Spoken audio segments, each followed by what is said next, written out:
Hello, everybody. Welcome back to the table. Thank you for joining us. We are back for another episode of Ghosts of Saltmarsh. How is everybody doing tonight? We got a muted person and doing great. Yeah, off to a strong start. Medium. I'm happy it's Friday though. That's right. That's right. We battle through the week to make it to this day. Every week. I hope everybody out there is doing well. It has certainly been an interesting start to 2026. Before we get started here, I do want to just say, we're not a political channel or anything, but if any of you guys out there watching, guys, gals, are out there in the Minnesota area, our thoughts are with you. We applaud what you are doing out there and standing up to what's going on. Fuck ice. The only ice we like is the ones that chill our whiskey. Yes. So thoughts go out to y'all. That being said, we are here to have some fun tonight and hopefully take our minds off of the world and everything that's going on right now. So let's play some D&D. Before we jump into the game tonight, we do need a recap. So who wants to be the brave soul and be rewarded with some inspiration? Me. You. All right. Let's hear it. What happened last time? So last week on Dragon Ball Z, we start off by looking for Colt's girlfriend, Sherry, and they eventually catch up outside and all that. We finally get ready and we head to the docks. And once we get there, they're like, hey, you know what? Copperlocks, you owe us $10,000. That was from our good old boy Anders and Copper, whatever her name is. Copperclock said that our buddy Sherry owes 10 grand, but you have to pay 10% up now. So we play magical coin counters and we all just throw our money on the ground and like sort through it. And we figure out how to give $1,000 up. Some of it's treasure, most of it's gold. It's kind of like a pawn shop. It's like, here you go. So we got that figured out and we're like, all right, time to go. We'll see y'all later. Anders is like, all right, peace. And then so we get on the boat and we're hanging out. And then we're like, all right, well, let's have fun on the boat. Let's do some boat stuff. And so we do boat stuff for a couple of days out on the water where our boat does this. And then a couple of days later, after that, we eventually find some land. And they're like, hey, land ho, it's over there. But we're like, let's not get too close. We don't want them to know we're coming. This is a stealth mission. And so we're like, all right, cool, that's great. And while we were doing this on the boat, the lizard folk were like, we got you. We will give you our help and know what to do. And so we're like, all right, cool, but we're not going with you. All right, well, even better. Thanks for the help. And so we get in the little boat and we do this and we go over to the island, which is like the shore near the island. We have that crazy photo of this thing that's like, oh, this is the sea home. It looks like this. It's in the water near the shore. And so we go to the shore and we're like, let's be real sneaky.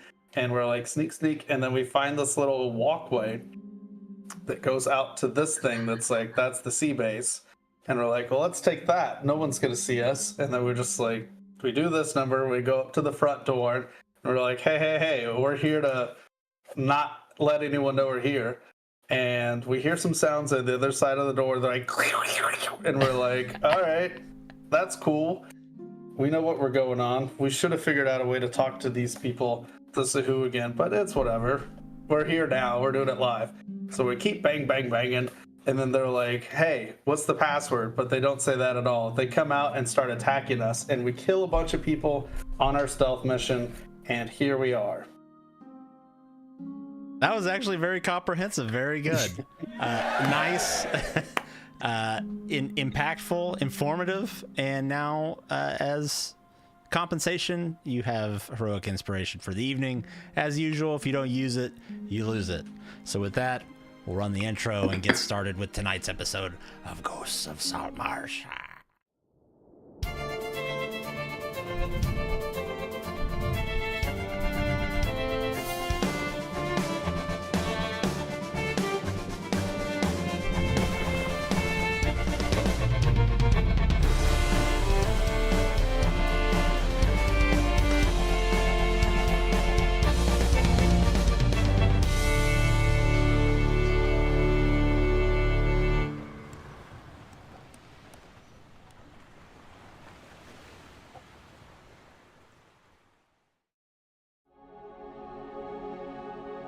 I think it's loud. Hey everybody, we have randomly super loud music, and I'm really not sure why. So let me try and fix that real quick. I love loud music. I do too. Joke's on you. But if we leave it loud for too long, Kim will come yell at us. That's true. She absolutely will. Through chat and then to my left, probably. Our invisible producer in the other room. All right, so we are going to pick right back up where we left off. You're all standing in. I'll bring our map back over here.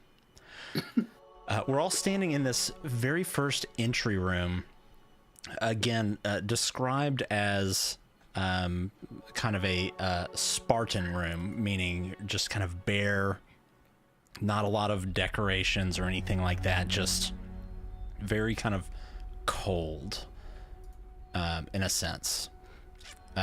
You have battled your way into this room, killing all of the Sahuagin that were guarding it, along with 2 Sahuagin that were just on the other side of this gate over here, which is currently down.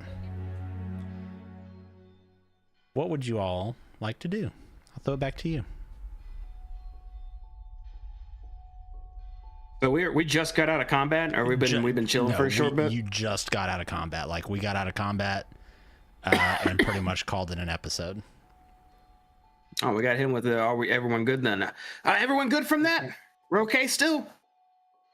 Yes. We should disable this gong. I'll look towards the open gate. Cure myself. I'm wounded. Pretty good. Oh, you got that covered. You got like 8 ways you could do that, right? I do too, if you want. I'll just start shaking my left wrist. Sherry kind of speaks up. Well, if that's the first fucking room, what are we about to walk into? Well, my thing didn't do right. As a side comment, it didn't add my modifiers. Can I just add it myself? Yes, that's fine. Yeah. Okay. Sorry, everyone. No, I'm new here. You're good. It's probably gonna be a lot more violence, but that wasn't anything we couldn't handle. We handled that with relative ease, I would say, right? I mean, we're all Aylin's a little. She's look at her. She's already taken care of herself. She's fine. She's a tough lass. And she kind of pats you on the back pretty hard, like as you're kind of coughing up a little bit of blood. I'm still not doing great, but I'm gonna be conservative here. She says, so, you mentioned that we were coming here, but you didn't really fill me in on what it is we're supposed to just march through and kill everything? Yes. Well, no, not necessarily. This is a scouting mission. We're supposed to see what all they got. They got any crazy water nukes or something? I don't know, crazy armies. 4 things. We're here to determine the strength of the enemy. We're here to determine the areas of importance. Important areas. We are here to assess their defensive measures. Defenses, of course. And lastly, we are here to see how far off an attack on Saltmarsh is. Inevitable. So we're judging that. There you go. See, Sherry? Red's normally got it covered. With those 4 things. Well, they have 8 less defenders. Do you probably a lot more in those 2 here. were, and she kind of points over her shoulder past the gate to the 2 dead Sahuagin on the other side of the gate. Do you think they were running for help? That is what it looked like. Fortunately, they were handled quite quickly by our more ranged, capable team. Well, at any rate, we have to do some exploring, and we need a point person to take the front and lead the way. So who should that be? I cast Misty Step, and I'm just gonna appear on the other side of this gate. boom, boom. Okay. So, on this side of the I guess Red said the gate is another kind of bare room. Again, by description, very Spartan, right? It has another like stone bench on this in this room, but outside of that, everything in here is pretty nondescript, with the exception of a chain and pulley mechanism that's mounted on the western wall just to the north of the gate. I'm going to walk up to it and say, well, hello, and give it a looky-loo. Yep. Give it a tug. It looks like a pretty standard, like nothing crazy about it. Looks like it's directly connected to the door, to the gate. I'm going to like turn it a little bit just to see how loud it is. Mm-hmm. It definitely has a kind of clunky clicking sound as you turn it, kind of.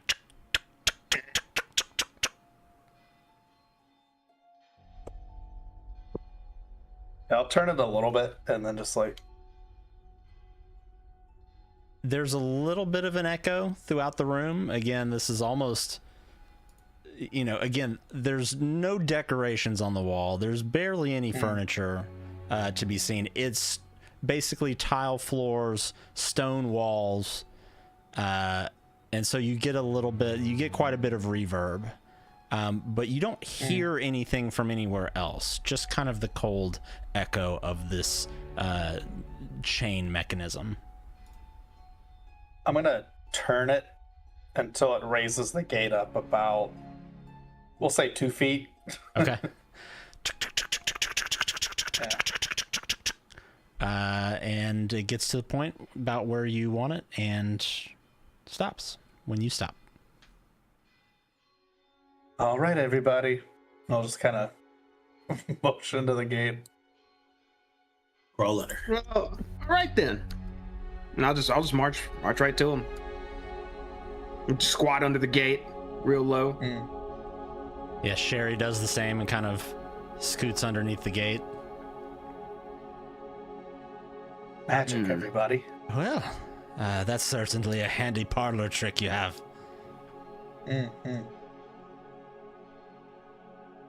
If only I could have as many parlor tricks as our hero has. And I'll come up and give him a pat on the back. Red, I've seen you stomp water and then teleport with people in hand. Don't give me that. Right, and just think, if I'm paltry compared to you, what you can do. I'll just start rubbing my temple. So standing in this room, there are 3 passageways out of the room. So if we're walking into the room, there's one directly to your left. There's one kind of on the northeastern side of the room, as well as a hallway leading south. Do you guys want me to maintain the light on me? I can just follow you guys if you don't want the light to cascade from me, though. Is it just darkness everywhere without that light? Yes, it is completely dark. There is not a single light to be seen in here. Oh, if we go walking somewhere with the light on, they're gonna see us coming. At the same time, I will be blind as a bat if we do not have a light source. I assume you too, Aelin. So Same, yeah. I'd rather not get stabbed in the dark. I'd say leave it on. If something comes charging because it's on, we charge right back. Double charge. Love it. That being said, Actually, can I ask a question? Sure. I have a question. DM. Yeah. I do have my Helm of Underwater action still on because it's highly fashionable. And it says, while wearing this brass helmet, you can breathe underwater, you gain dark vision with a range of 60 feet, and you gain a swimming speed of 30 feet. Yeah. I don't have to be underwater to see, right? That's correct, yeah. To if you have have the dark dark vision, vision? as long as you have the helmet on, yeah. Oh, just kidding. I can totally see, even with the light. I can still provide light for you, though, if you need it. oh man, I start looking at it. I want to be the only one that. I mean, I definitely can you can't see anything it's good that I can cast this light so that we can all see, right? Right, Colt? Sherry, I forget. Did yours have dark vision, or do you need light too? The DM is checking. I tried to I think get they to have it dark before vision. y'all ask. I'm pretty sure they do, but I'm just double checking. I want to walk up to Redimir real quick. Let me...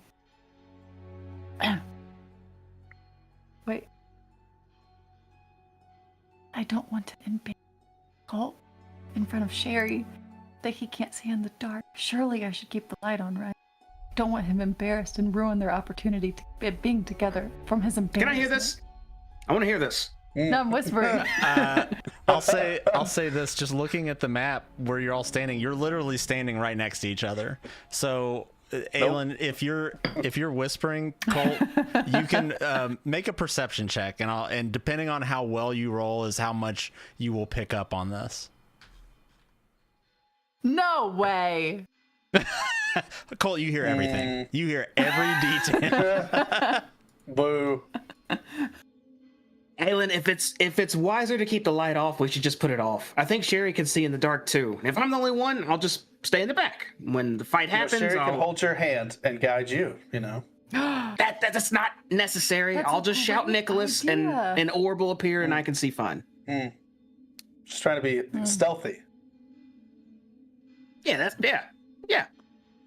They may I tap detect my magic chest. being used. with And the I no orb. longer cast light. You're putting the light out? Oh, I'm putting the light out. okay, that's gonna take some adjusting. All right, hold on, and I'll just start. I know there was a wall next to me. I'll just kind of walk to the side and lean on it.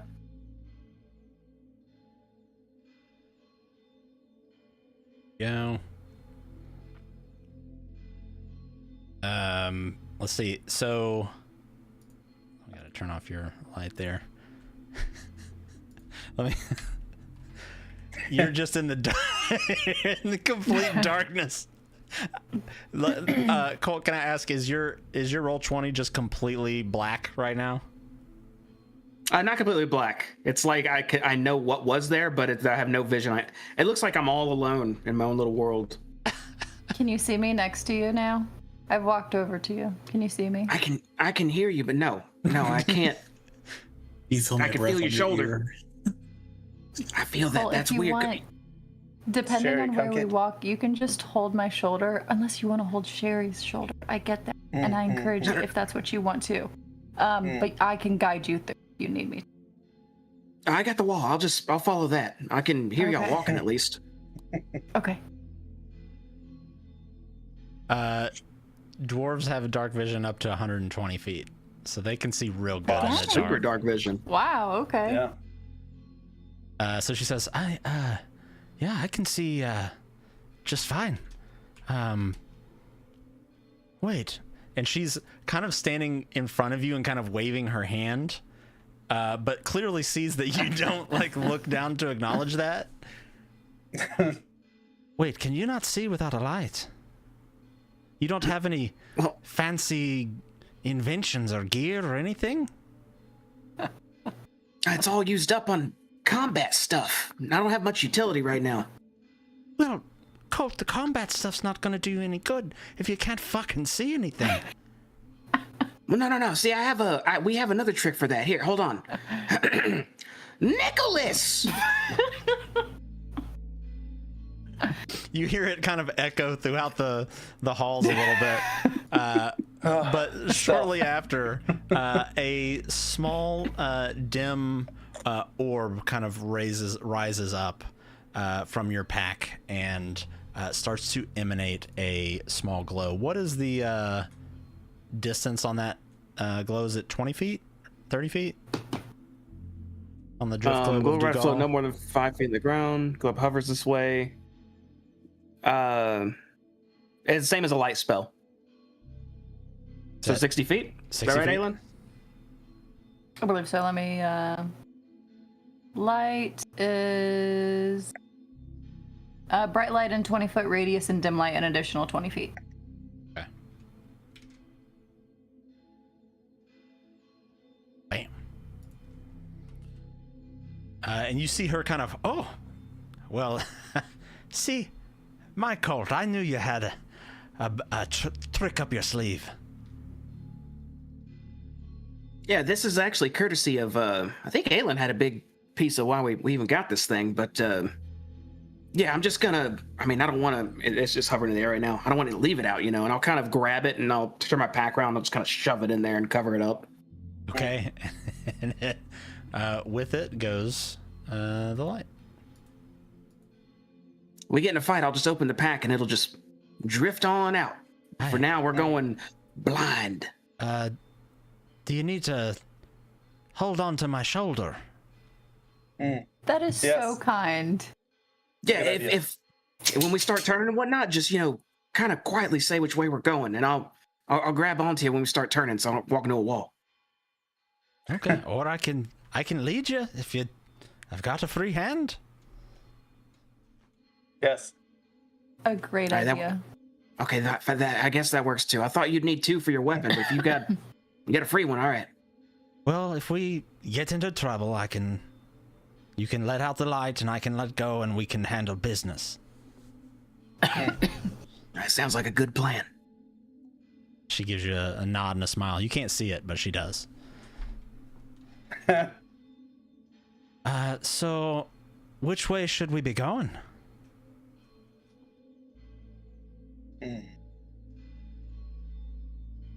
Do we hear anything coming from any of the passages?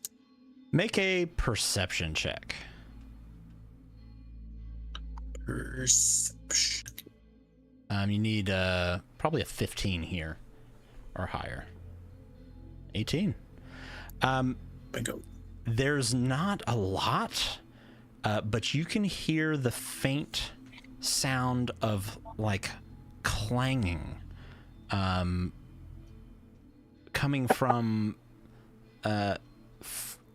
it's extremely faint, so much so that it doesn't sound like it's coming from any specific hallway, but there is a faint echo of some kind of hammering or clanging or something.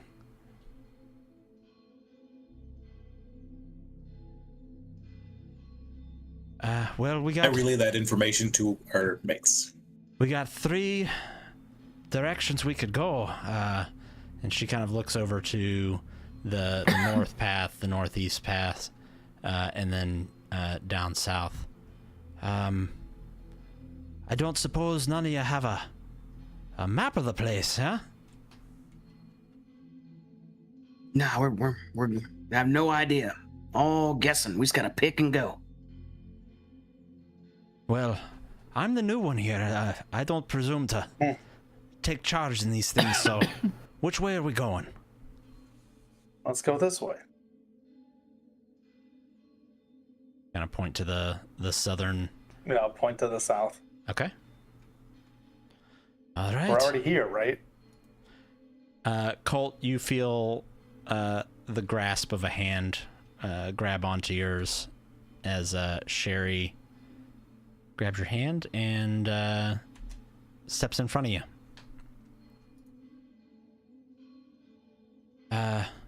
Do you want me and the blind boy to lead the way, or somebody else? That's not a good idea, Sherry. All right, Halen, bring up the rear. I'll go first if necessary. Kugal. Being who's trying to go for this stealthy persuasion. Okay. I have like disadvantage for stealth, so I don't think I should go first. Well, I will move stealthily towards like that first little chunk, and I'll kind of peer around the corner of the hallway and see what I see. Okay. So moving down into this hallway, let me pull this up real quick.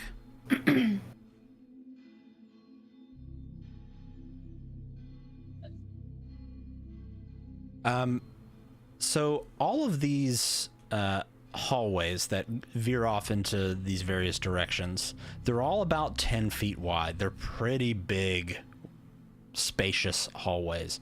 The ceilings all look to be about 15 feet high.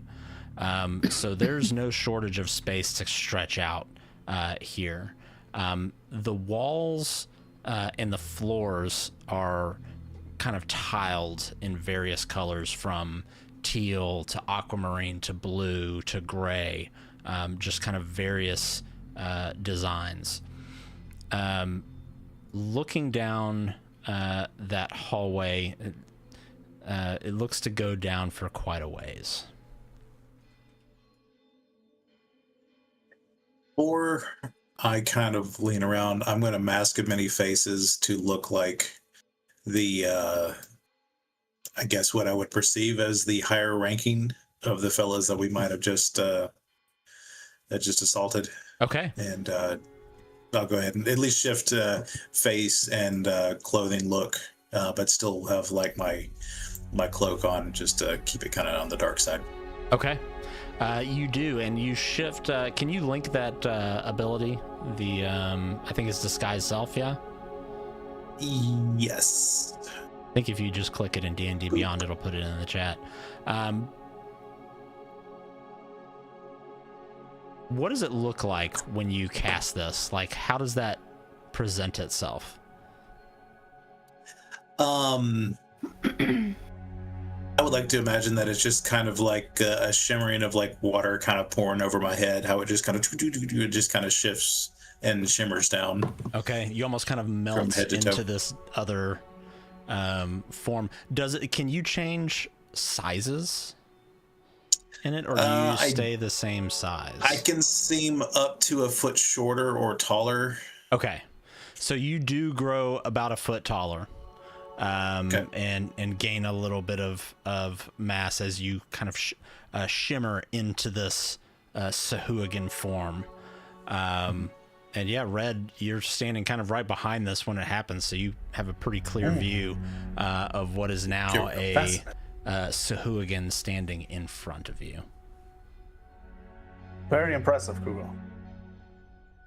I guess we'll see if it helps us. So I kind of peer around the corner and see what I see. Okay. So looking around the corner there, you just see, as far as your dark vision will allow you, is just a long hallway, just barren hallway. It does look like kind of at the very end of your vision, there's maybe a corridor that juts off to the south. Okay. I'll kind of look back over my shoulder and make a couple of like just generic hand motions, like like I'm doing a stealth incursion, Call of Duty style, and I'll just kind of hunker down, work my way a few feet in, and just kind of see what we find as we go, and see if they follow me or not. Make a performance check. Oh, great.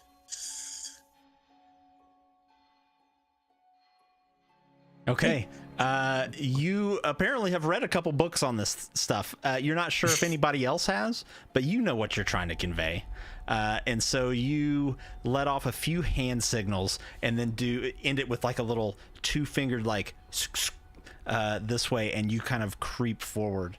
The rest of you you're not sure exactly what he's conveying, but it looks like we're gonna go this way. We're gonna be quiet about it. Y'all come with me, but be careful. I would have totally understood that. I look like the third base coach, just doing all kinds of twisting my ears and. Sherry kind of grabs your hand tight there, Colt, and starts to lead you down the hallway. Here we go.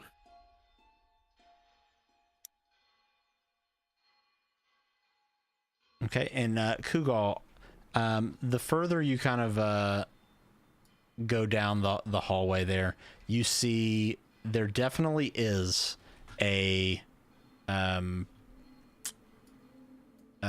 hallway that goes to the south, It does continue to go off far to the east, and then it now also looks like a little further down there's a corridor that juts off to the north as well.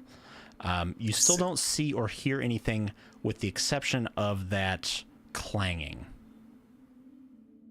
Does that seem to be getting any louder? Maybe vaguely, faintly. Okay. Oh, come on. Should we investigate for traps at all? Like, I'll kind of look to the guys and just kind of tell them to kind of keep an eye out and see if we can keep an eye out for any traps, something that's standing out. I'll send a message to Kugal. Like, what? The four of you looking ahead, you see this hooligan turn around and start whispering to you in perfect common. It's a little jarring at first, just because of your initial interactions with these Sahuagin creatures, but you do mostly hear him. So guys, like, kind of keep an eye out. Like, I guess we're all headed the same direction here, but what are we doing? What are we looking for? Bats. Bats? No, stats. How many enemies? What they got? How soon they made plans, maps? Well, yeah, no. I mean, like, in the immediate area. Like in this hallway. What's up with this over here? He's looking for bats or gnats in this hallway. Well, if we're rhyming, I suppose we could also keep an eye out for traps. Bats, gnats, traps, rats, cats. Traps. We don't need to look out for any of those. Rats? I don't like those. Well, okay. We could maybe determine this as an important area. I mean, it's not where the leaders are housed, but still, maybe it's good to just note, hey, when you go into the right, there's a whatever this room is considered to be. Should we be is there like making a map or something? Is anybody drawing anything? I'm making notes. I'm making some notes.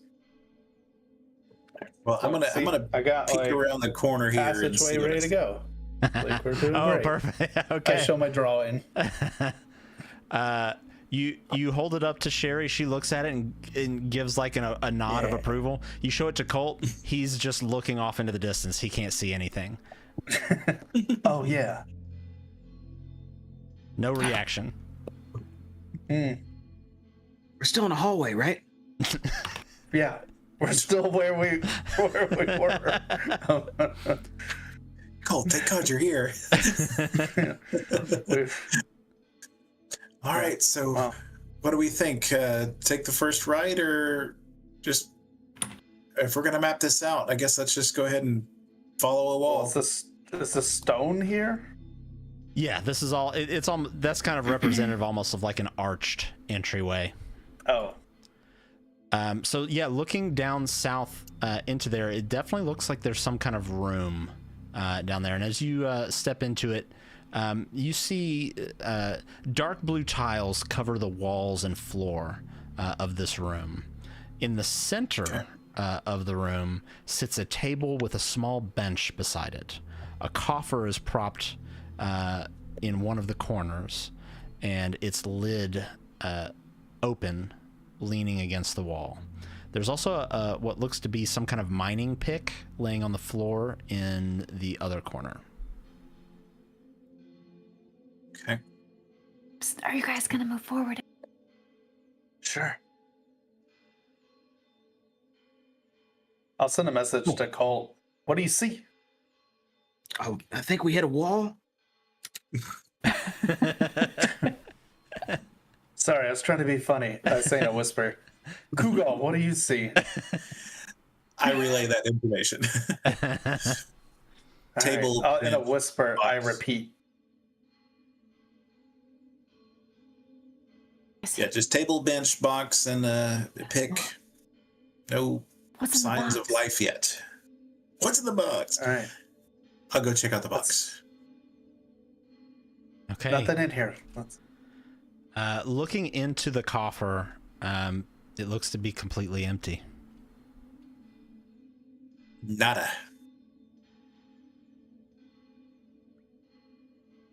Aye, some kind of, and Sherry gets distracted for a moment and lets go of your hand, Colt, and walks over to the mining pick on the ground and leans down.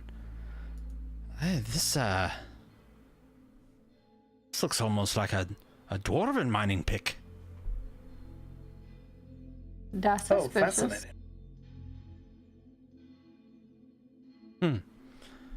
They wouldn't have Should we take it? dwarves working down here with the Sahuagin.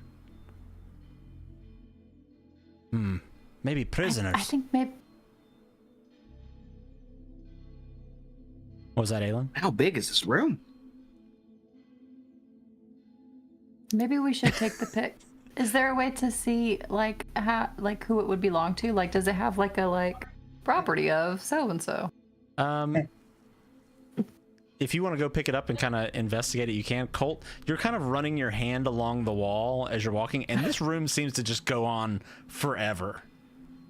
And the rest of us, it's almost like looking at somebody in a completely pitch black haunted house, but we all have night vision goggles, and you're just seeing one person just sort of wander around the room as though they could run. And there's a wall. You've run into the wall, and you catch it, but you catch it with your hand. But in the process, you almost trip and fall into the coffer. Your shin kind of clunks into the edge of the chest.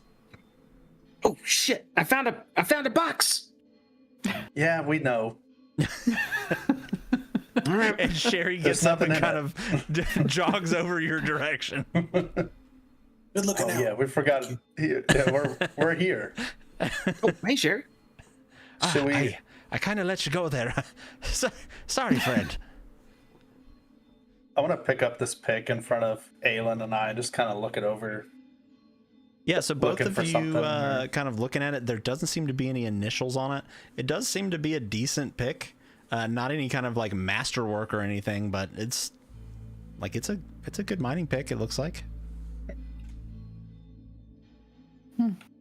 Interesting. It's interesting. Sherry, if I went to Saltmarsh, can I buy one of these? I suppose you could get one. So Nothing. it's not that uncommon. but- No, it's not like a famous pickaxe or anything like that. But it is kind of sized properly for a dwarf. Interesting. Does it look well used? Does it look new? Does it look ancient? No, it looks like it's got some use on it. Not ages, but it's definitely seen some time picking away. Maybe they're making renovations to the place.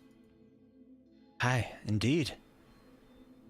And kind of looking around, it does actually seem, I mean, you don't see this, Colt, but it does seem like a lot of this work and these inlays and tile are they look almost kind of fairly new.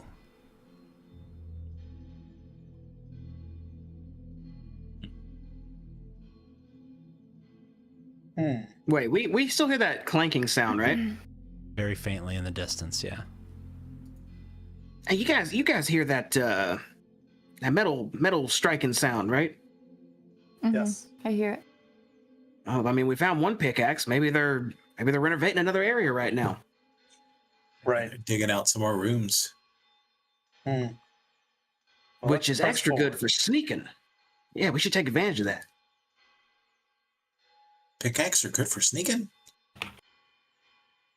Well, if they're busy and making noise, they won't hear us. Oh, good point. Okay, Hey, let's Well. take this. I'll pick up the pickaxe. somebody take it. Great. Can we throw this in the storage vault? You want to put it in mine? I thought we had a community one. There's a party inventory now, but sure. Sherry kind of leads you back toward the entrance, Colt. Oh, we're leaving? All right. Next room. Okay. All right. Head back into the hallway and take the next corner and just kind of peer around the corner and see what I see. Okay. Looking into this room, let me pull up stuff here.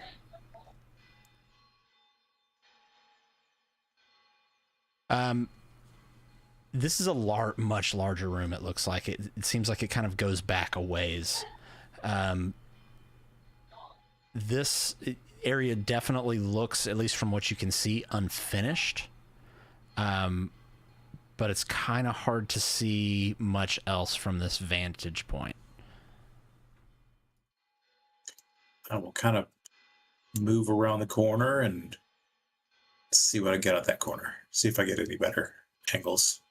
Yeah, you definitely get a little bit better angle here. This looks like an area that may be intended to be used as like a barracks. You see a few lidless coffers arranged around the room. And that's really kind of all you can see at the moment from where you're at. I kind of relay that info to them and ask if we want to proceed into that room and take a gander. Yeah. We should definitely look. Of course. Sherry says, I don't see anything moving around.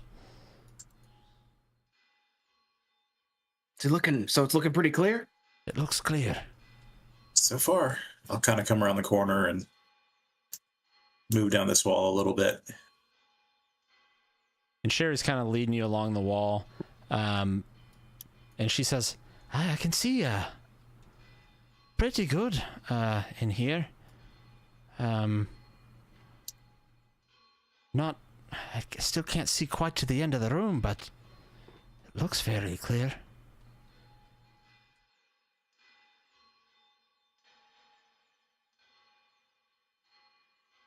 I just say, what is all this stuff? Yeah, so you see all these just open coffers arranged around the room. Propped against the center of the let's see, which wall is this here? Sorry, I moved some stuff around here. Propped against a few different areas of the room, you see a bunch of stoneworking tools just kind of propped up against the wall or kind of leaned up against some of these coffers. And Sherry kind of ushers you a little further into the room there, Colt. We in a big room now? Aye. We're in a big room. All right. Well, you guys check this out. Give me a minute. I'm gonna work on something. And along the wall, I'm gonna let go of Sherry's hand. I'm gonna sit down and I'm gonna get to work on taking out a bullseye lantern. I'm gonna try to make a flashlight with this orbe du Gaulle by installing it in there. Okay. I like it. I like the intuition. I'm gonna treat it like a flashlight. I can like kind of turn on and off. Mm-hmm. This pile of boxes that I'm kind of near, I want to kind of kick at one with my foot a little bit, just kind of nose around in it and see what I see. Okay. Looking through multiple of these coffers, everything just seems to be cleared out and empty.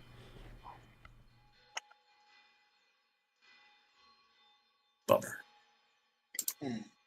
Weird. Cole, move in just a little further. You are able to put that light into your bullseye lantern there with the shutter on it.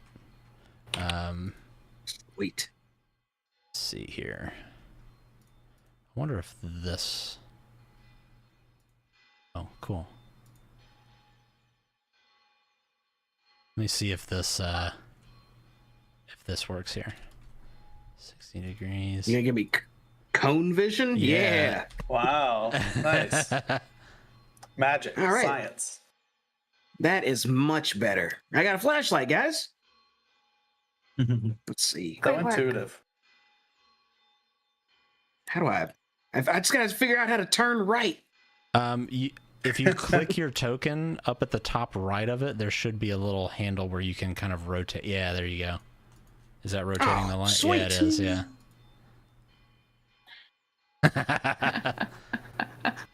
Wow, this room is big. Funny. Technology. Yeah, and you see how do you Sherry check? kind of wander through and start looking at a lot of the mining gear and everything in there. Kugal, you wander into one of these like smaller rooms off the side of the larger one here. That particular one is kind of similar to a lot of the other rooms that you've been in so far. Well, just a couple other rooms you've been in, rather. There's a stone coffer that stands in the corner, and an identical one rests in the opposite corner. The lids of these coffers lie on the floor between piles of stoneworking tools and chunks of chiseled stone and debris.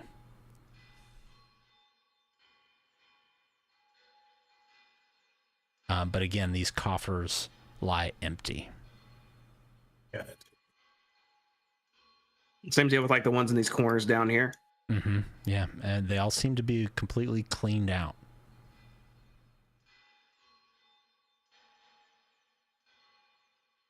Man, this place has been fully looted, huh? You guys find anything? I mean, what do you Nothing. think they're using this place for? Sherry kind of wanders over towards this other kind of middle room here, where the ceiling in this particular room feels looks like rough and unfinished. There's a stone coffer that is in the northwest corner there, and as well as the southwest corner. Again, both of these lids are shattered on the floor. Nothing in the coffers. And then in the far north room, there is a small table with two chairs on either side of it. There's a stone coffer. Its lid open and propped against the wall. Stands in the corner. An identical one, again, in the southwest corner. Empty. Did you say some of the lids were shattered on the floor? Yes, like they'd just been tossed off. And It from looks where like they were you're- go looking ahead. for something. It looks like they were looking for something kind of impatiently. I mean, they're just going to throw the lid on the ground like that? Maybe they had a lot of work to do. Whatever they're looking for, I don't think they found it if they were searching like this.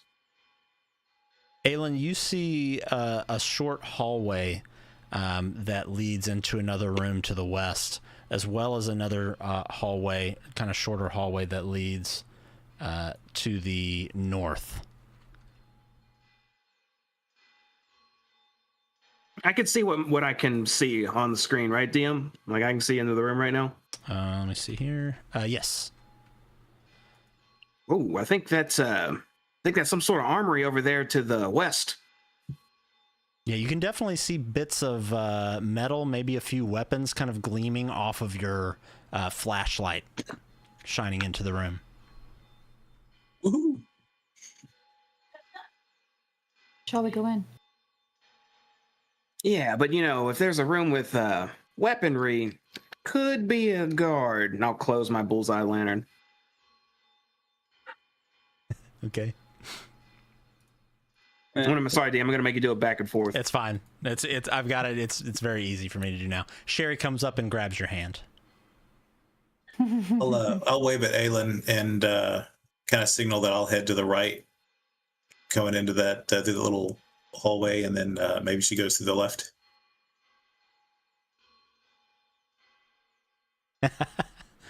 Okay, moving into this Good team. room.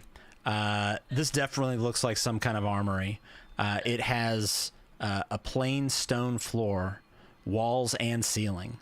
There are 2 rows of metal racks that run almost the entire length of the room from north to south.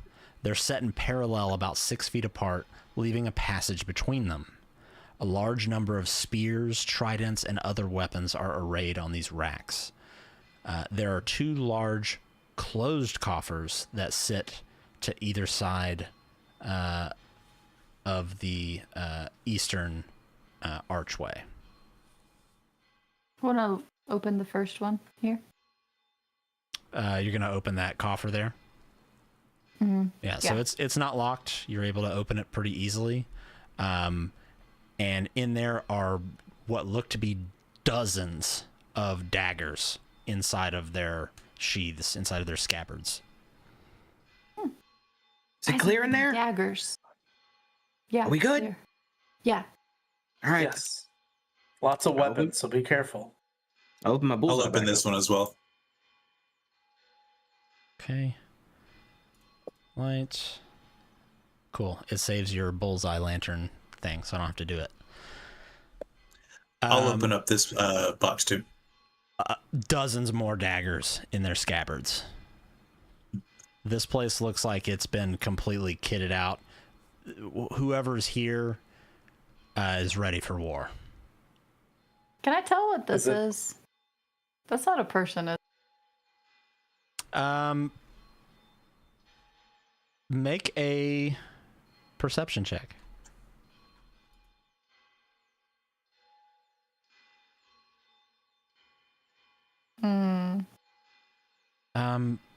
You're catching like a small glint of light from in there. It doesn't look like a person though.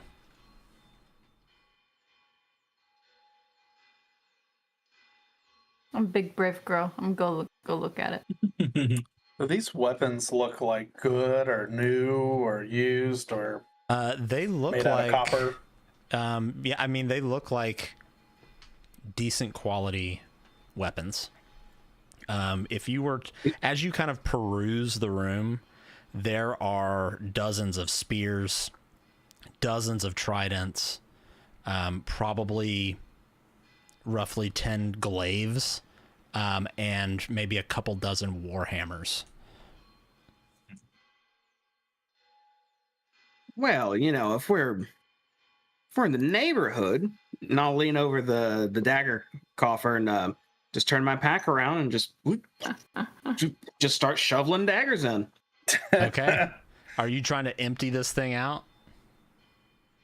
Yeah, I get like maybe 3 or 4 handfuls. I don't want to lean over the coffer to pick up the 1 or 2 daggers left. You know what I mean? I just want to get a whole bunch. If you had to like guesstimate, there's probably 35 daggers in that coffer. In each coffer. Wow. Okay, I'll just skim the top. I'll get 15 and 15. Okay. And you're done. Are you putting them in the bag of holding? I'm putting them in my bag of holding. Okay. So add 30 daggers to your bag of holding. I know what gun I'm working on next. Was he gonna shoot daggers? Colt, why are you taking? Is this? Should we take more? Is this to help our side? What are Oh well, if you got idle hands, absolutely. Go grab some of those tridents, a couple of the warhammers, Start shoving maybe them in, some spears. like Whatever we can fit in here. This is resources. Yeah. Aelin, all right. Sure. looking in this room, it looks like some sort of storeroom. It's made of plain stone construction and contains pretty actually organized heaps of metal nails, hooks, buckles, along with some leather belts and straps on the floor. And what you saw from the other room looks like kind of a heap of like leather straps, and what you were catching in the light was a glint off of one of the buckles. Oh, I peeked my head back out here because I can't carry a single thing more. You guys, there's like a store, there's a bunch of stuff in here. Okay. Yo, check it More out in a minute. stuff. And I share the Hold things on. that are in there. Yeah. This I is can't stuff carry anything. overload. All right, here's a trident. If you want to remember that, here's one. Just one? You got 2 hands, Red. Why didn't you get 2? I know. They're trident. You guesstimate there's I 30 forgot my- tridents around the room. Can you tell me how long it's going to take to get half of everything? It would probably take, I would guess, about 15 minutes if you were going to go through the room and kind of carefully figure out about half and dump it into your bag of holding there. Okay, let's quarter that. Because you would also need to make sure, because most of these, actually all of them are pretty sharp with the exception of the warhammers, so you have to be careful not to puncture or rip your bag of holding as you're putting it in. It's true. So how let me ask you this. How much time do you want to devote to this? And I'll tell you how many you 7 minutes. Okay. So with that amount of time, you would get about 15 spears, Okay. 10 tridents, 3 glaives, and 7 warhammers. So, okay. 7 glaives. You said 15 warhammers? No. I heard 40 warhammers.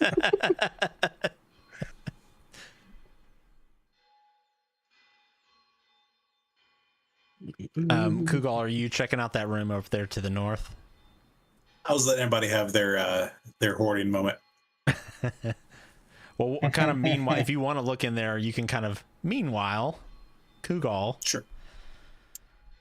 So Yeah, I'm going to take a peek. this looks like another storeroom, similar to what Aelin saw. However, this one's a bit disorganized. It's another plain stone construction room, but there are multiple coils of rope and heaps of animal hides scattered along the floor. You see a few metal nails that lie between the piles as well.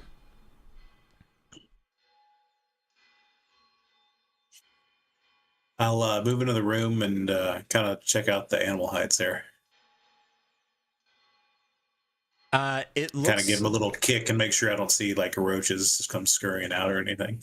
No, there doesn't seem to be any pests in here. Although it is kind of damp, a little humid, kind of almost like being down in a basement after like an old basement after it's rained is kind of how it feels in here. There's almost a musky smell to the air. And these hides are by no means, you know, the finest things you've ever seen, but they're not like rotted out.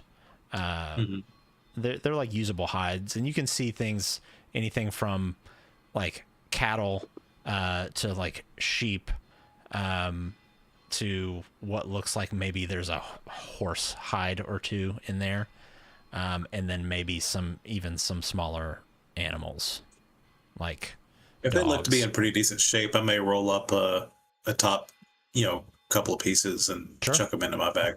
Yeah, Cool. I'd say you find probably the best like 2 or 3. So you can just add like 2 animal hides or 3, whichever one you want to, however many you want to grab. Each one I would say is about 3 to 5 pounds, depending on the size of the one you're grabbing. Okay. But you can kind of just make a note that you can add that to your inventory if you want. Got it.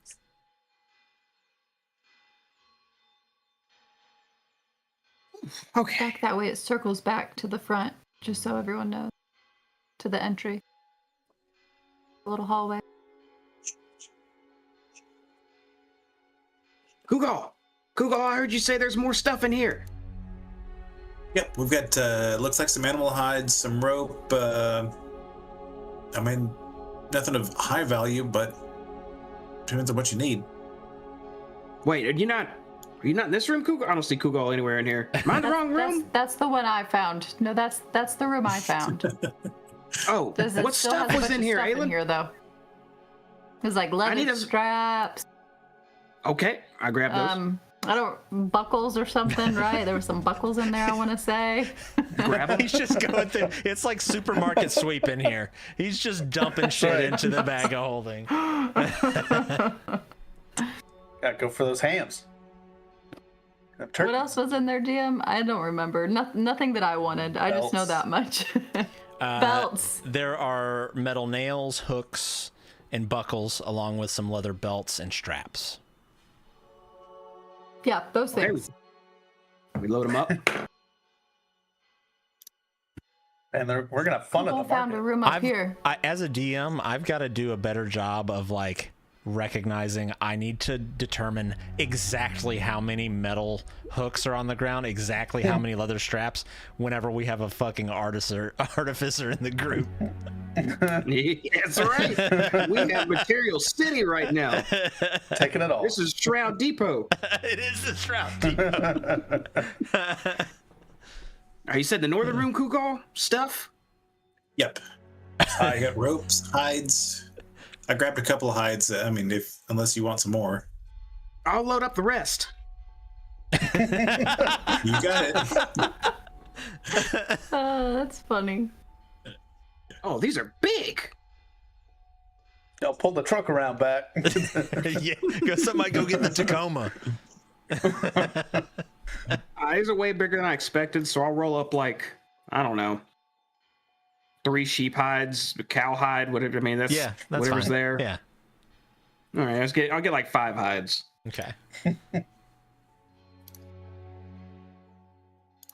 There's also a few coils of rope in there, and a few metal nails scattered around the floor. Okay, I'll add more nails, So you can add like ropes. six nails. And there we go. three ropes. It's like Fallout. It is. Collect it all. is. Like, We need this one day. You never know. You never know. Aelin, you're gonna need to go to the Carpenters Guild and contract them to build a fucking storage shed off the side of your house. They were rude when I tried to expand my house. they in were general. uppity. Look, we've all been to the DMV, all right? We know what it's like.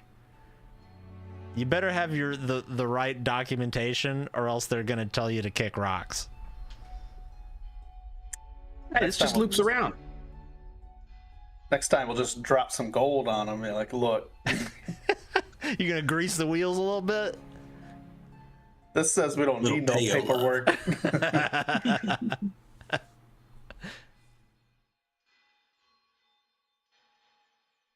All right, good find. Good start. Our ship's going to be awesome after this. What? All right, What where do you to? mean? Wait, We're just gonna be armed to the teeth? Colt, what do you mean by that? Oh, we just got this armory. I got all those materials from the southern room, hides, nails, hooks. All this stuff can be added to the ship. Increased defenses, increased weaponry. What, you gonna put a bunch of little fucking hooks on the outside of the ship? You might catch a fish or two. Oh, that was actually I surprised you said that, Sherry. That was our original idea. I was going to set up a pulley system to where if they try to board our boat, we have these hooks we can just pull up and nothing can climb up anymore. Not a bad idea. But Well, I have Remember everything the I need thing? for it if now. they can't climb aboard, how am I gonna punch them in the fucking face?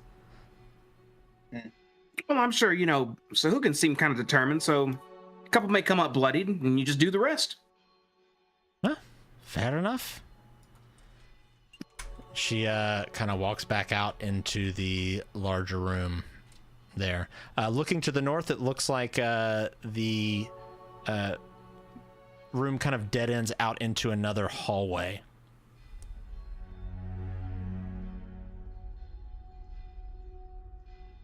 I'll kind of edge up to the corner and look down both ways and see what I see.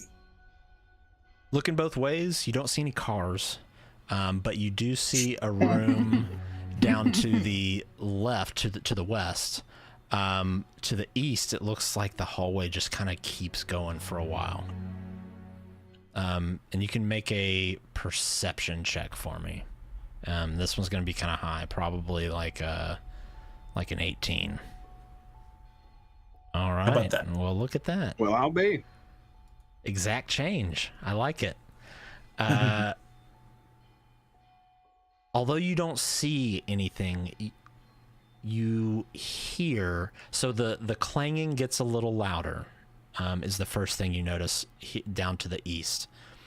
The other thing you're not sure, but you think you hear Sahuagin voices.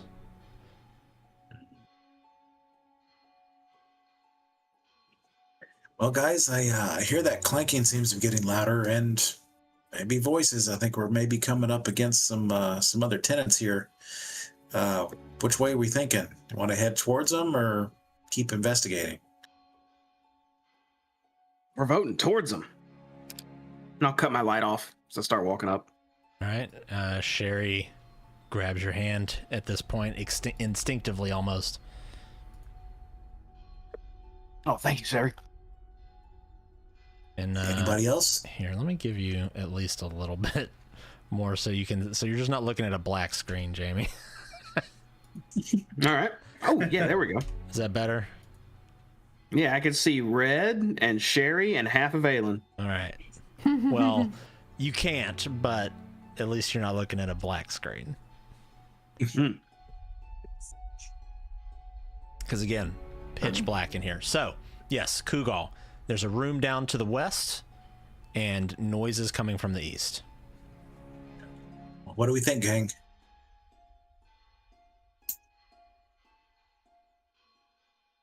I think Man, Aelin, you're so shy. Take a vote. Anybody? I think we go explore the rooms without people first, if we can. Get more exploring done before we go, potentially.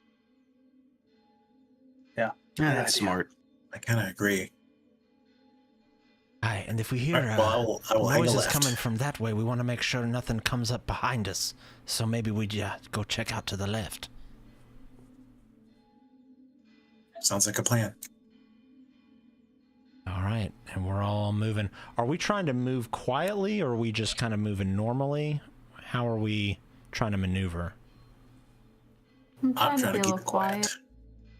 All right, everybody go ahead and make a stealth check for me. Oh no.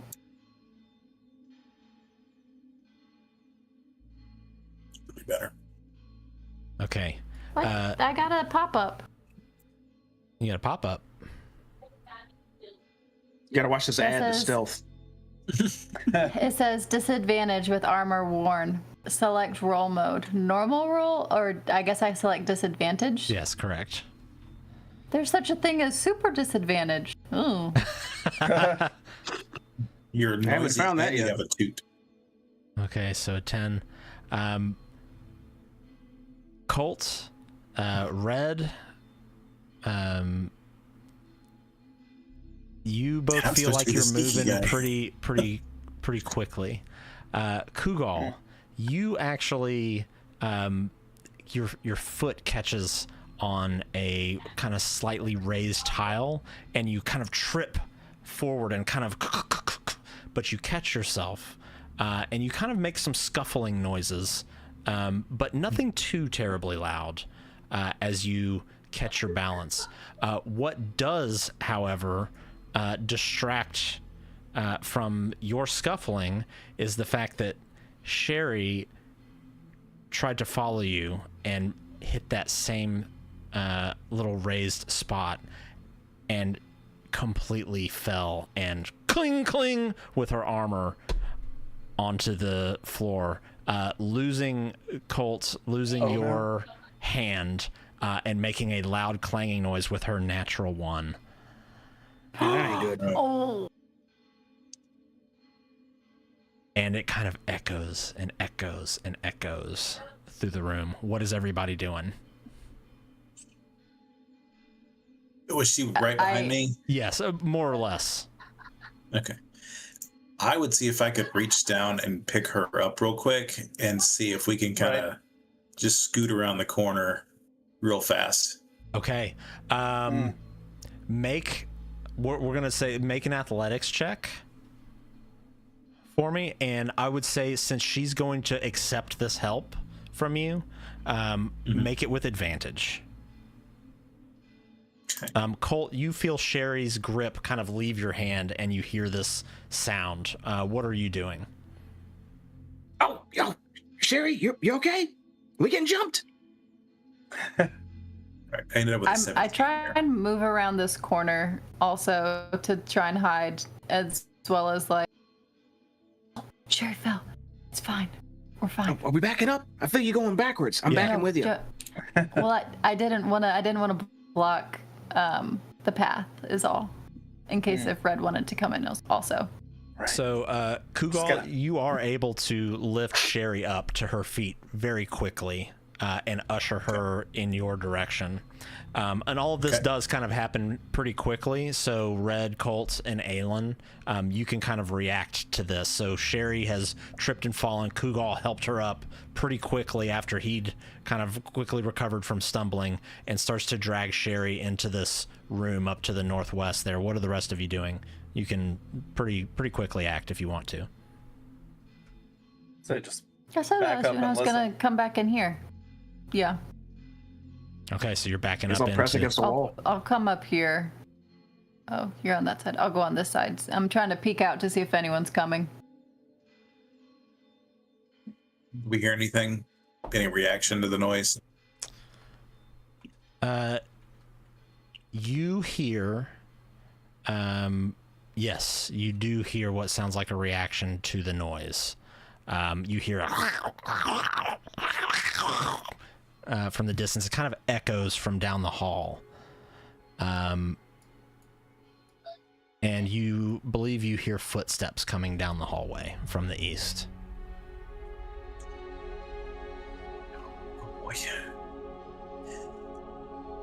I'll kind of just poke my head around the corner. Do I see any or the rest of the team in the other hallway? Are y'all like peeking your head out and looking or anything? Or are y'all just... No.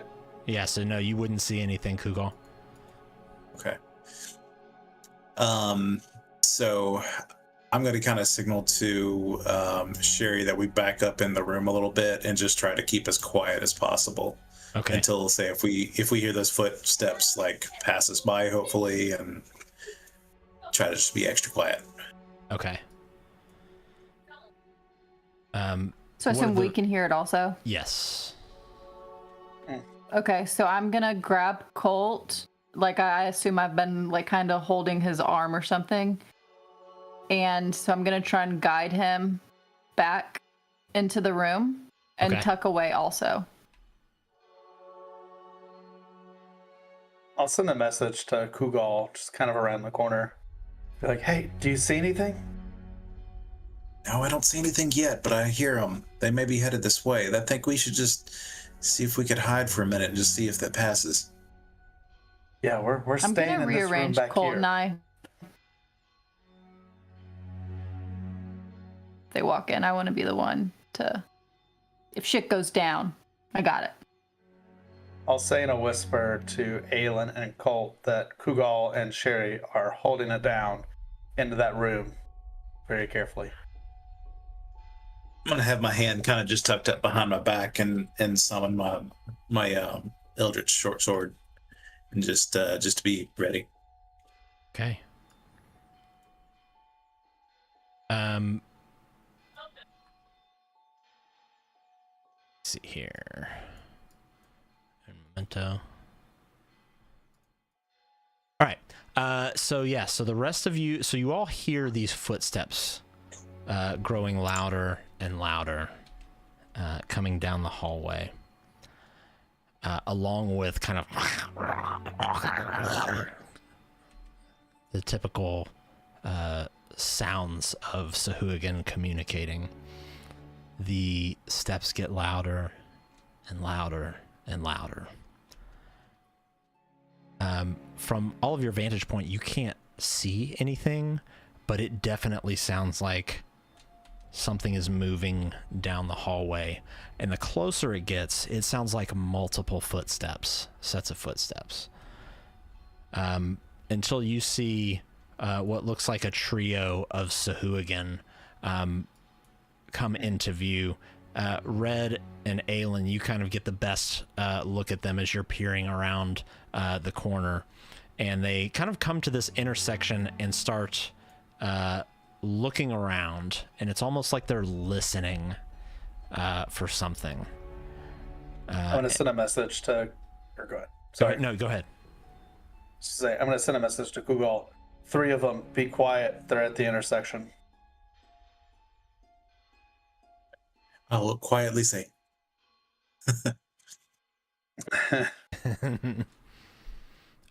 You see this one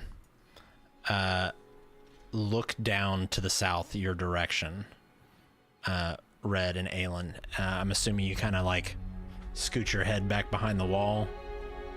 Yeah, Homer into the bushes. Like. Okay.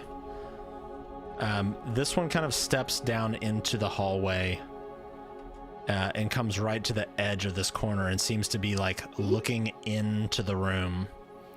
The other one, one of the other ones seems to be kind of standing still up in this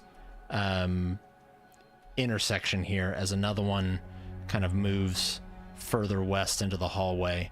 Kugal and Sherry, both of you hear the sound of footsteps getting louder as Sahuagin steps into this room, and I need everyone to roll a stealth check with advantage. So if you have disadvantage, that offsets it. And this is effectively going to be like holding still, not breathe, kind of holding your breath. Oh. I want to use my... Are they gone?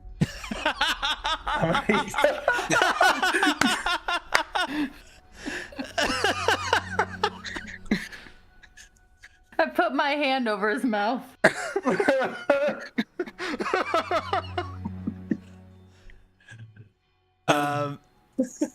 Colt with a nat one. Were you with disadvantage, Colt? That was normal. Oh no. So I believe I said, did I say with advantage? My heavy armor gives me disadvantage. Okay. All right. Oh. Yeah. So you hear Colt like start to say something. One of you, Aelin, you reach back and cover his mouth. However, this Can I cast Yep. What's up? No. I'm trying to scroll up to... I can't remember what it's called, and naturally it's because up is down and down is up. Apple computers. Can I cast thaumaturgy and do phantom sound? You create an instantaneous sound that originates from a point of I want to cast like a bird sound down the hall from where they came. Start making bird sounds. Go. Now, do you need line of sight to where you're putting the... Can you click the spell and put it into the chat? Yeah, let me... did it do anything? Yep. Maybe. You manifest a minor wonder within range. So a 30-foot range. If you cast the spell... Phantom sound, you create instantaneous sound that originates from a point of your choice within range. Yeah, so it doesn't necessarily say you need to like see it. So where do you want this sound to come from? You've got 30 feet of range? 30 feet. So they came from over here, right? Yeah. Can you see that? Yeah. Since they came from there, I imagine they actually probably know that it's safe over there. So I'm gonna cast it like up here. And I want it to be at first a bird sound, and then if I don't know if I'll have time, but maybe like some lost whispers, like they're just nonsense. Okay. Well, let me make a couple rolls here. Hold on. I'm trying to throw him off the track. Okay, well, with a 3 and a 6 on their perception checks, they immediately, this one here in the intersection, as well as the one right around the corner, turns towards the sound of your bird sounds, and immediately kind of jogs off that direction, and you see them kind of disappear around the corner. Kugal and Sherry both hear the sounds of footsteps getting louder. And then you hear the one that was moving into the room steps out, and you hear the 3 footsteps start to disappear down the hallway.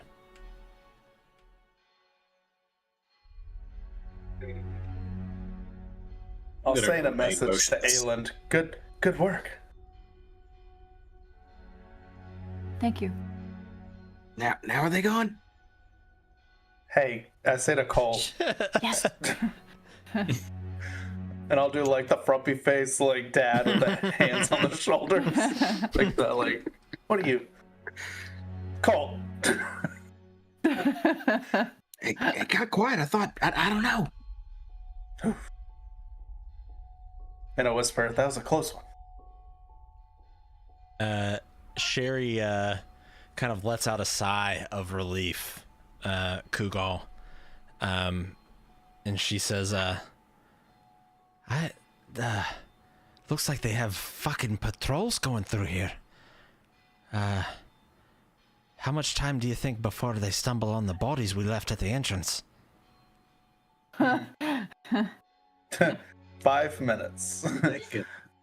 I'll send a message to Kugal. Y'all good?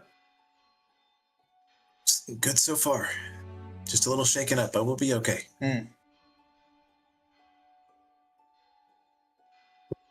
I grab go ahead. Colt's hand and put it on my shoulder, and I'm like, we're going to move. Follow me. So that I can kind of lead him out. Okay. So peeking around the corner, first in the direction that the patrol went, they have rounded that corner and are no longer in sight, and you cannot hear their footsteps anymore. Where are we going? This way again? Headed to the east? Is that what you're suggesting? So I'll say this. I'm asking you. I'll go ahead and describe the room that you're in up there, Kugal. So in this room, there are dark green tiles that cover the walls and the floor. There are multiple lidless coffers that rest against the walls, but there are none near like the main entranceway to the room. What's interesting about this room is one of the coffers is glowing, and it causes blue light to fill the room. There's also a sledgehammer against the western wall. Wait, I can see in here? Yes. Nuh-uh. Hold on. Picky. I'm working on it.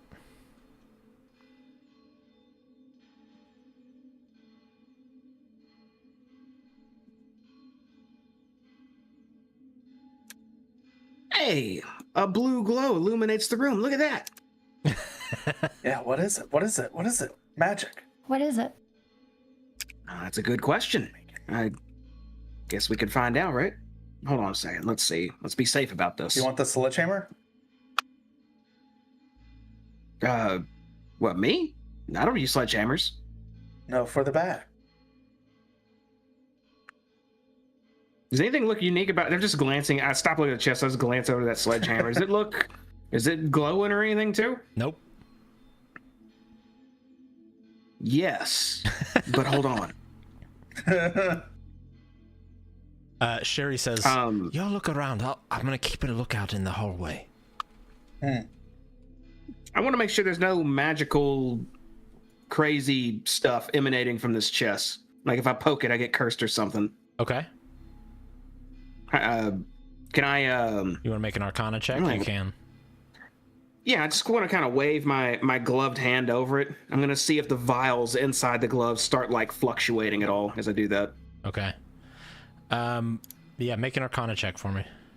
Okay, 22. Wow. There's absolutely some magic coming from this coffer. You can kind of feel the energy emanating off of it. There is nothing inside of it, but the coffer itself is magic as hell. It's a stone coffer, and it seems to be just emanating the light spell. Oh. Yeah, I wouldn't say this thing's actually magical. Something casts light on this, and I look at it a bit confused. These things can see in the dark, though. I start just glancing around the room. Is any part of the wall like more blurry than any other part? Like something maybe shimmering in front of it or something? Make a perception check, and the DC is very low on it. DC is like 5. All of the walls look very normal. Nothing seems to be shimmering. You don't find any like switches or buttons or anything like that. It just looks like kind of newly.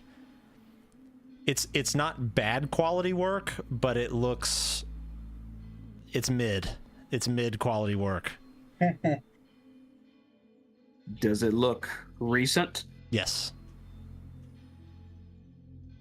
Okay, I'm gonna take a shot in the dark here. I'm gonna turn to face the group. If this room's lit up, that means a creature that can't see, i.e. something like me, was in here that needed a light source. There's tools around. I glance over at the sledgehammer. Meaning something in here was working, again, that doesn't have the dark vision capability. There might be some slaves or something around here. Right. Yep. Oh, that is doubly not good. I think this should advance from a scouting mission to a quell and quiet and fully explore mission. Well, we should be on a move on.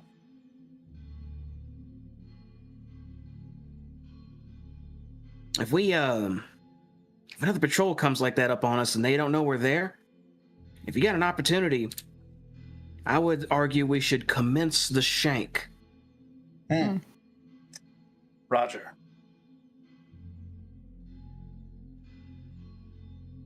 We proceed. Commence the shank. I got 30 daggers if you need yours. Right. And Sherry says, "Aye, and there's more still down there in the chest if we run out." Yeah, if we leave here and it's not a emergency leaving, I'm gonna get more. Don't worry. Well, left or right? I don't know. One of y'all were leading, right? Lead on. We're headed to the right, right? Right? Hey, if that's what you think, Google, by all means. I'm going to kind of like serpentine a little bit and head back past the doorway we originally came through. Okay. Colt, as you exit the room, it gets mighty dark again. Farewell, light source. Sherry grabs your hand and kind of follows suit, serpentining behind Red and Kugal. I kind of point back and said, Sherry, watch out for that little step again. It's a doozy. Yeah, everybody make sure to kind of step over the little raised tile there.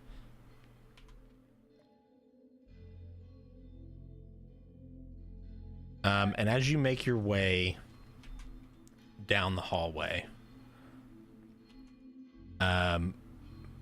Kugal, make another perception check with advantage.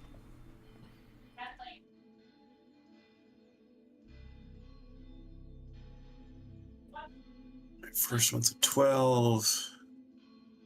Next one's a little better. There we go. 25. Wow. Okay. You hear the sound of movement ahead. You still can't see the end of the hallway, but Colt, you feel Sherry kind of tug at your hand a little faster, and she kind of scuffles up towards you, Kugal, and you hear the sound of Sahuagin communicating again off in the distance. And Sherry, being able to see a little further down the hallway, says, I into the room, into the hallway, probably about 100 feet. I can see at least 3 or 4 of the fuckers. Are they preoccupied? They're not paying attention to the hallway. The hallway we're in right now. They're also in said hallway. No, there's a room at the end. Hallway opens up into it. Any passageways, north, south, or just all the way to the end? All the way to the end. I'll look towards the rest of our group, or I'll look in the direction I think they might be. Just talking, I guess, to the darkness a bit. Aelin, I think you made a... Was that you who made some bird sound earlier or something? I did.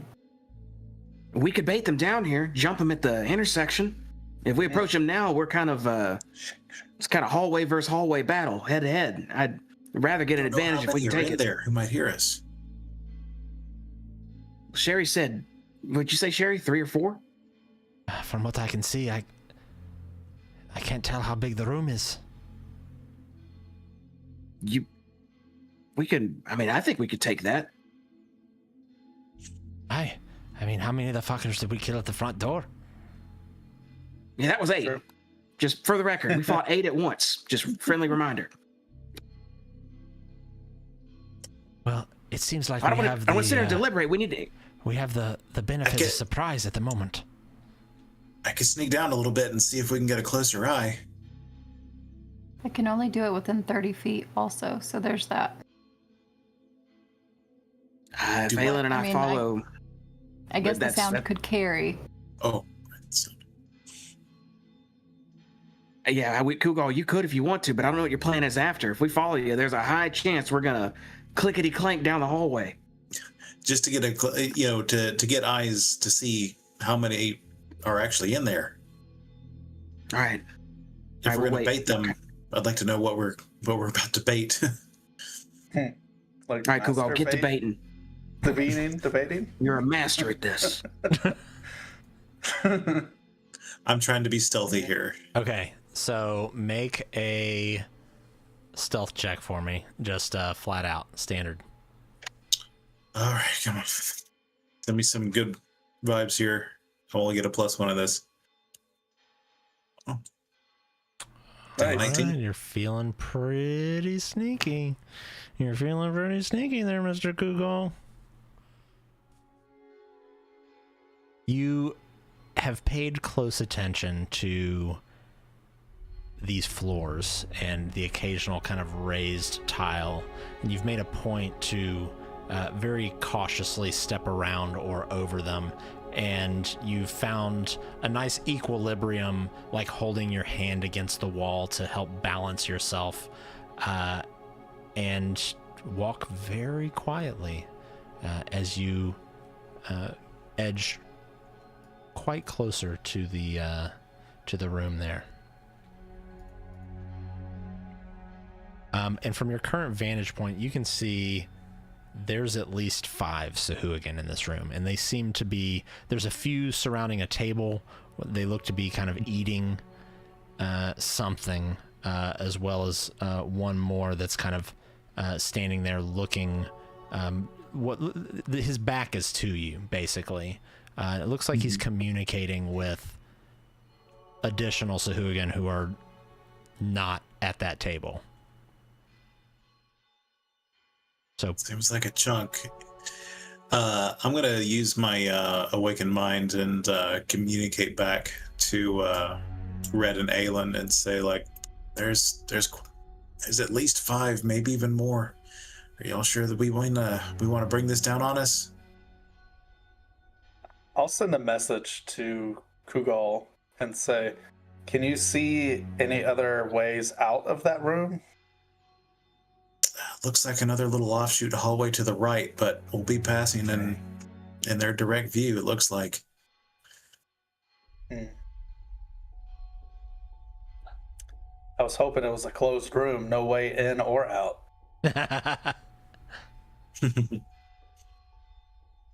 We'd be too lucky for that. Right. Well, we could try and lure him down this hallway and jump him around the corner. Or we could leave him alone. I mean, if we're gonna lure them anywhere, this seems to be a better slot. You know, that way we could catch them in kind of a crossfire situation. But that's up to y'all. Prefer not to fight in the hallway.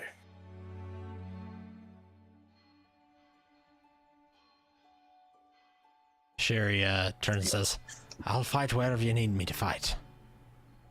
Thank you, Sherry. Aelin, what's your vote? If we're gonna fight, we should try our luck with me luring them down here, maybe.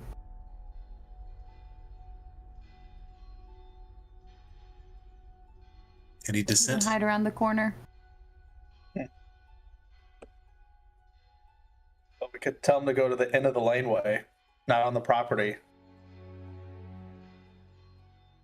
Man, he is scouting for a long time. Colt, he's Colt, in a whisper, we're still in the hallway, and he's right there. Oh.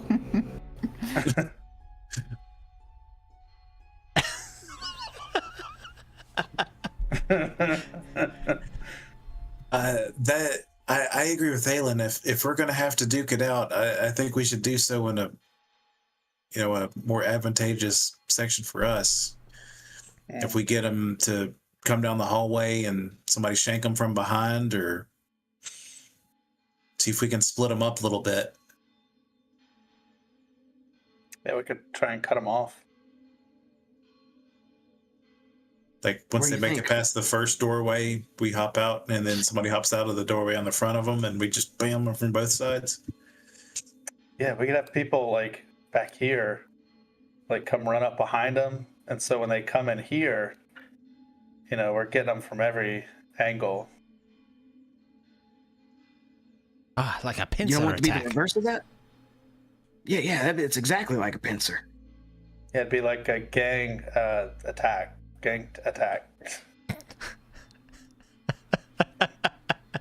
All different angles. Yep. All right, well, I'm I guess sold. let's get in position. I'm gonna kind of look around the corner of this before we head into this room to make sure that our other little, patrol Right. hasn't like looped back around behind us or something. You don't see Do I see anything at the anything moment. coming in no. this way? Okay. Yeah, actually, thinking of that, this might lure the other three that were from the other direction too, right? Mm-hmm. Very possible. Be a All right, meat well- grinder for him. Well, that means half of our group would be pincered as well, if we're willing to take that risk. We could try to be intentional about it. Don't you have some big fire magic, Red? If we get them all stuck in that little hallway while we got that big old room, I feel like that's a lot of Cook Sahuagin. I do have big fire magic on my staff. And so I've not done that kind of magic yet on it. Sherry speaks up. Well, I for one am a big fan of a fish fry. That's right, Sherry, I am too. There is a potential if I use that again, there's a 1 in 20 chance that my staff may just blow up. Is that right? Yes, not as like blow up in a bad way. It would just turn into cinders, and it would just, Oh. All right, well, but that'd that be would the end of the staff. suck. But I mean, those are good odds, right? What are the chances? 1 in 20. Or tomorrow it can regain itself, sort of. What, it likes it needs a nap. Yeah, it's magic, right? Oh, you magic It's not wizards always are fucking reliable. weird. So yeah, we could do that. All right, well, let's decide now then. I assume, Aelin, it's going to be you and me at the far end. So if we do get double pincered, you and I are kind of the thickest here. Do we want to play it that way? Or would you all want to go in the south room and maybe bait as many as we can and let Red do his gamble?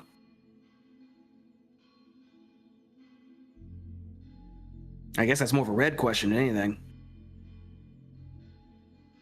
That's also a 20-foot radius, so I'd have to be careful not to cook anybody in it. Right. We'll stand back. So what's your call? I mean, we could try it, but I don't want to ruin my staff, though. Well, you got to pick one, Red. We gambling you or Yeah, not? we'll go for it. I'm feeling a little lucky. We'll make it happen. All right. Also, Let's get in that south room. just from a mechanical standpoint, if you do click on the measure button on the left an extra time, you can change the shape from a line to a circle. Yeah. Magic. Or a cone. Don't be in that circle.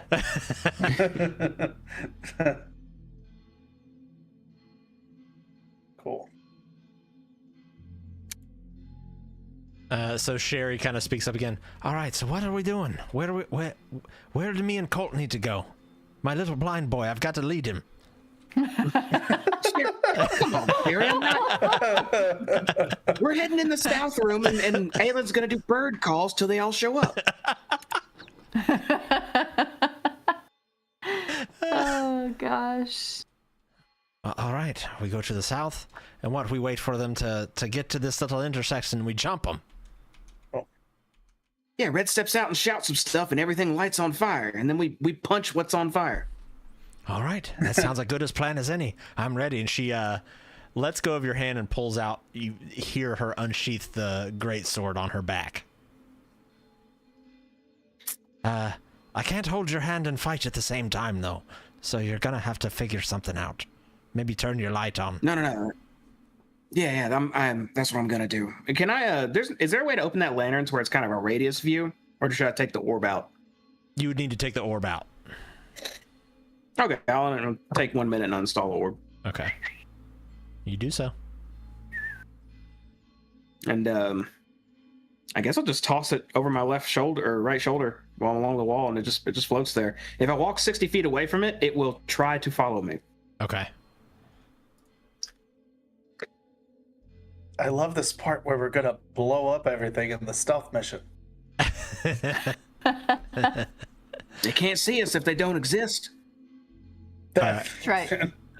And we're gonna, before we get into this, we're gonna take a 10-minute break. When we get back, I need a refill. we'll see what happens. So y'all hang out with us. We'll be back in 10 minutes.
All right, and we're back. We're just watching my dog stand in her little safe zone on the mat, and no, she's here. She comes. She's coming back. She's being brave. Here she comes. Wow, braving the slippery Aw, hey, floor. lady. How impressive. Oh, Doing good work. Mm. Surrounded by dogs. Dogs everywhere. Okay, sorry. Okay, so we are we ready to hatch our plan here? And so, Okay. How's it? How are we popping it off? What's happening? Is this starting with Aelin? oh Yeah. yes. is anybody The going to burger. go to the entry to the next room over? No. Sherry says I Over there? can if you want me over there. I can as well if you want. Wait. It's girls. Red's about to light the hallway. Why would you guys be over there? I was just asking. I was wondering if we were going to wait for him to pass this, like the first spot, and then somebody would jump out of the next room, and we would be like on both sides of them. But if that's not the consensus, then Maybe we can lure him, throw the fireball, and then still have him run towards us, and then come in from behind. okay. All right, that sounds okay. We doing that then, Red? Sure, yeah, sounds good. All right, Aelin, thick in the back. Let's do it. He calls you thick. Me go back into the back. No. We're going to the other side.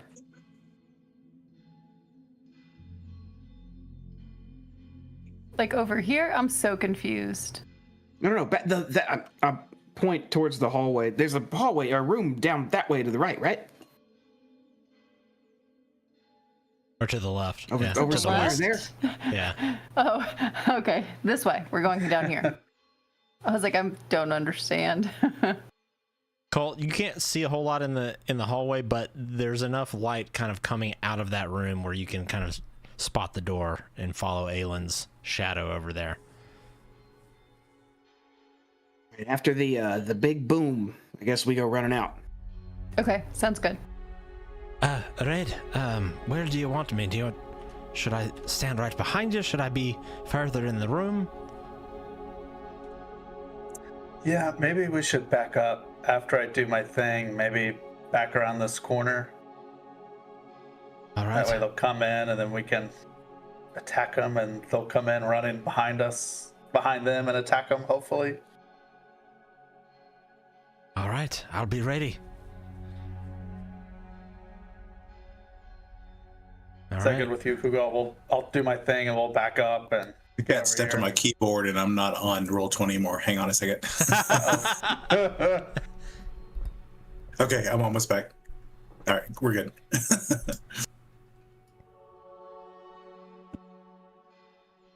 Okay, so what was the question? So say after we do that, after I do my thing, we'll back up around the corner back here, and let them come in and blow them up. Sounds good. I'll send Aelin, a after you do your bird message- thing, you should get back here. Okay, I will. I'll send a message to Aelin, and I'll say Eagle 2 is ready. I'll say Eagle 1, sending message now. And then I'm gonna, as far as it'll let me, I'm gonna make another raven sound. How does that sound, Aelin? Well, if I know you were gonna ask me this, I would have Googled what a raven sounds like. I can just whistle like normal. I want to hear I don't know Aelin's what a raven. I raven- want to hear Aelin's raven sound. Can I Google what a raven I sounds wanna- like I real wa- quick, and I can try my best to imitate it? If you're not comfortable doing it, that's fine. I was kind of wanted to hear Aelin's raven sound. I don't know what they sound like. Do it. It could be I anything. can recite to you The Raven by Edgar Allan Poe. We're in the land of make believe. A raven can sound like whatever you want it to.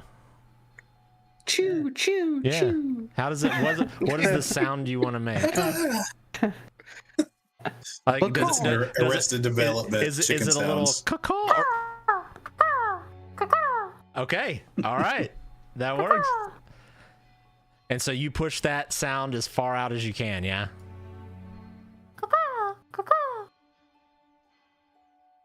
Okay. You let out your... Now we wait. You let out your siren sounds from the deep. And a few moments go by. You hear...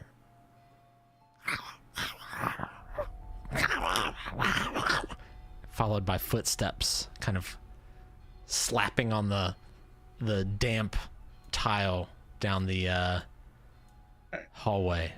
You hear I'm gonna kind of lean over with my staff, looking. Okay. Good to see. 1 second.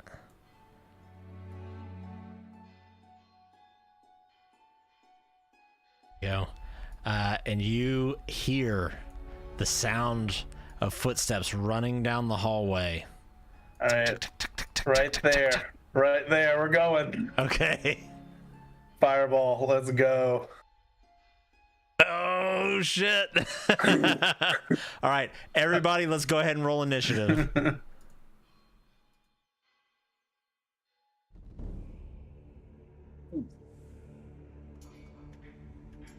All right, I need since I'm on. Oh wait, it's transfer. Wow, it's transferring over to roll 20.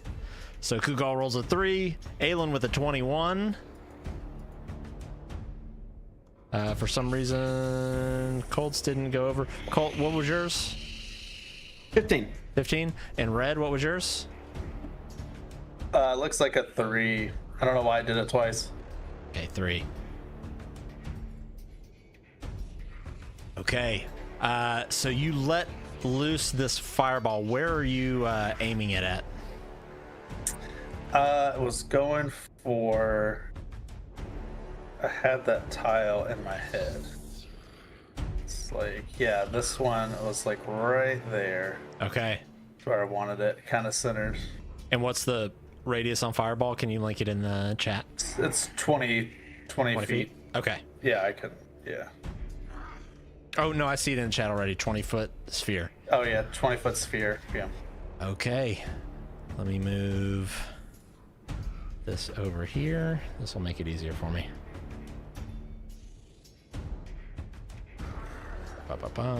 So aiming. All right, show me that sphere one more time, please. Okay. So they need to make. Is that a dex save? Yeah. Mm-hmm. Dex save 16. 10. They did not roll very well.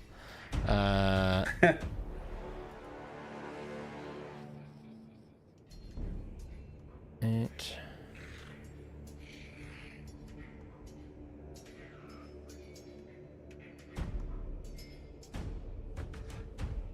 One. Oh, there it is. Okay. Sorry, I need to switch these. I got my tokens messed up. There we go. I was like, I'm not seeing the right guys in the right place. All right. So they all 4 of the ones that you hit failed. So that is 34 damage to these front 4. So that's going to be hot roll. That is an incredibly good roll.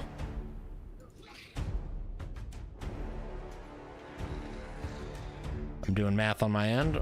One moment, please. Hold. And Bill and I are holding. that is Smasher A. That's 34. Oh my god. All right. So this fireball just explodes from this tiny little bead of light that you just send down the hallway. And the first 4 Sahuagin running down the hall, after this bright flash of light and loud explosion dissipate, they're just not there anymore. They're just gone.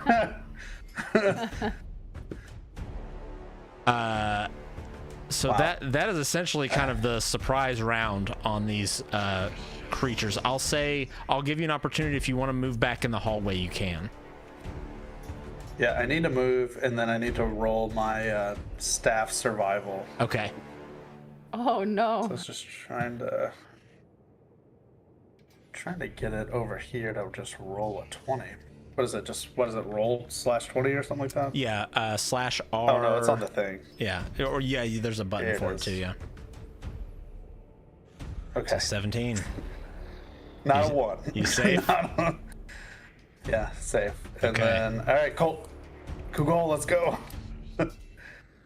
Yeah, so you So both can I kind of move was- back if you want. Here, 5, 10.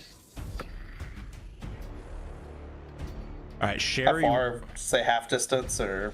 You can use your full movement speed if you want, because this is essentially a surprise round. 30. All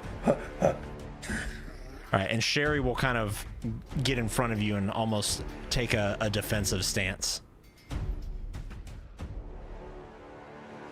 Okay. This little circle thing that's on the floor here, is that a table? It's a or table. What is that? Yeah.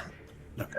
I'm going to take just a little shelter behind it. Okay, perfect. Kick it over. Aelin, Colt, did you want to make any movement or anything like that? I'm gonna hold for now. Trying to do the pincer action, and so until I hear like fighting going on in the other room, then my plan is to hold still unless if someone of course comes into our room. But yeah. Okay. All right. So that'll be for the surprise round, which it kind of ends there effectively. So now we're going to go into the actual initiative. So that being said, Aelin, you were actually first up in initiative. So do you want to continue to hold your position? Yeah. Are you Yeah. holding, and just for the sake of mechanics, for this turn, are you specifically waiting for us for something to trigger your action? If I hear I'm gonna call them what I call them, the hooligans with an L, then I'll go over to, it's complicated. My intention was to kind of peek out my head if I hear a kerfuffle going on, and if they're all in the other room, then to try and do like a surprise behind them. But if when I peek out, there's still people in the hallway, then I'm gonna hold my turn, I think. Yeah. Okay. All right. Sherry, that's going to bring us to Sherry. She is going to hold her turn in the event that something comes around the corner. Colt, that brings us to you. You just heard a loud the signal? explosion go off. I'm sprinting out. Just sprinting out immediately. I heard the explosion. They're at the intersection. I round the corner and then I stop. And I shout, "What the shit, Red? Where are they?"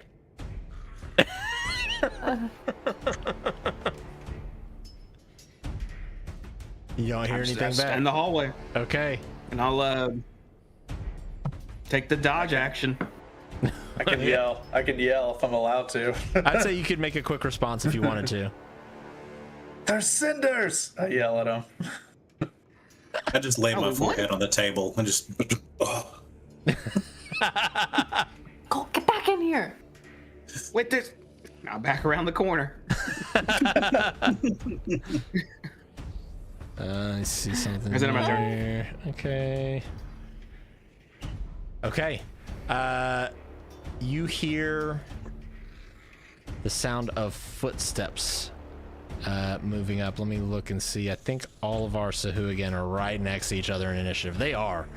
So they're all going to kind of act as a group here. You hear movement.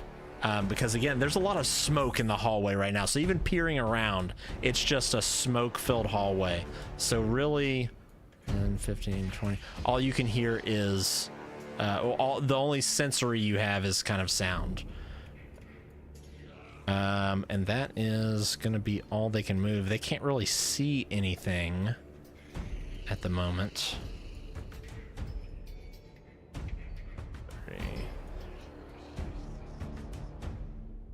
Okay.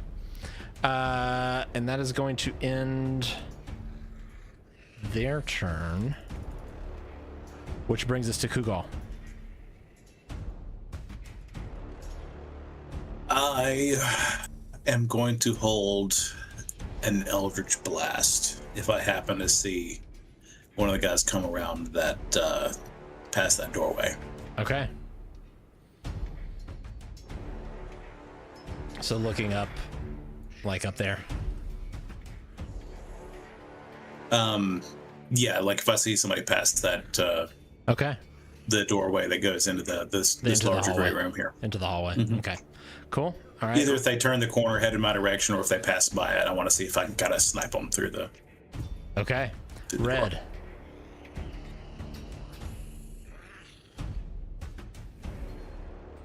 You're I'm muted, gonna Red. say, wow, that worked. That worked a little too good. I'll see Colt kind of hanging out over here. I'm just gonna try to get their attention a little bit better to head this way. I'm just gonna toss a ray of frost just onto the floor. Okay. Right here, just to like some kind of sensory, and then I'll just kind of back up behind Sherry, Okay. see if it gets their attention to keep moving. Makes a loud noise on the floor there. Aelin, nothing triggered your previous action, and now we've come around to the next round. What would you like to do? Same thing? If you hear footsteps? I'm holding still. Yep. If there's someone that comes into our room, or if they start to go into the other room, then I would do something. But for now, I'm holding tight, and I'm gonna say, Colt, I'm waiting until they go into the other room to surprise them. Are there more? And that's it. Yes, there's still more. We're trying Okay. to be sneaky. Sherry is going to do the same. She's going to hold her turn until somebody comes into the room, if they do come into the room. Colt, that brings us to you. You heard the explosion. You hear footsteps in the hallway getting louder, although you can't see, even with your... I'm assuming you have your light out at this point. It's in the other room on the ground. Oh wait, no, it's over my shoulder, isn't it? Yeah, it's out, but it won't follow me until I move at least 60 feet away from it. Right. So, and that room that you're in is illuminated anyway by that glowing chest. But looking out in the hallway, it's just darkness and smoke. So you hear footsteps and gnashing of teeth and screeching of Sahuagin. What would you like to do? And I'm positive something's coming. Something's not leaving. Yes. And you smell cooked fish. Okay. I will back up since I know more stuff's coming, and I'm going to just push my two middle fingers into the middle of my glove and my right fist that's free right now. Left hand has my shield. And when I do, all my vials start glowing light blue. I'm going to prepare a lightning lure to just wrap it around one of these and pull it back as soon as it passes through the hallway. Okay. So as soon as it gets to that, like, junction, pretty much? Or... If I can hear multiple, I'm not going to do the first one. I'm going to wait and try to hit, like, a second or third one. Okay. So you're going to wait for a couple to pass and then go? Yes. Okay. Like Batman. Okay. Like Batman. Okay. That's going to bring us to our Sahuagin, who are going to move forward. That's 5, 10, 15. They get to the intersection here. Let's see. These two going to move down. They saw kind of the direction that the explosion came from. 30. Or 30. And these Did two the are ray going of frost to... leave any like residual ice on the floor? Or, like, would that It didn't. No. slip them up or anything? Okay, just curious. Go this way, and that will move there. So they've moved up. They haven't quite made it into any of the rooms yet. So it seems like you have a few that are running into the larger room where you're in here, and a couple also running a little further down the hallway to the west. Let's see, they've moved, and they are... I mean, since they've moved, they can't hold their action, but they are actively looking for any kind of movement in the distance. They're searching. Did I see one enough to trigger my blast? I'd say from your vantage point, yes, you can see the first one that's moving into the room. Okay. Just one of them? Yeah, just the first one. Well, okay. I'd say you could technically see both of them, but they're running in kind of one after the other. So you only have a clear shot on the first one. Okay. Well, my Eldritch Blasts have a 2-beam thing, so I'm going to send 2 of them at that first guy. At the first one? Okay. Yeah. First one's going to be a 14 to hit. Let's see here. That is going to hit. Yeah. Okay. Second one, I probably not. It's a 9. The second one will miss. Yeah.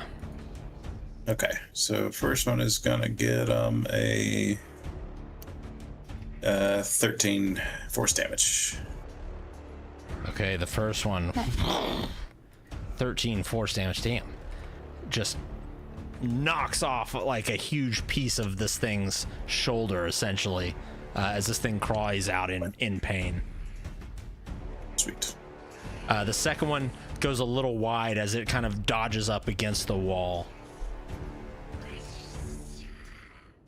And that's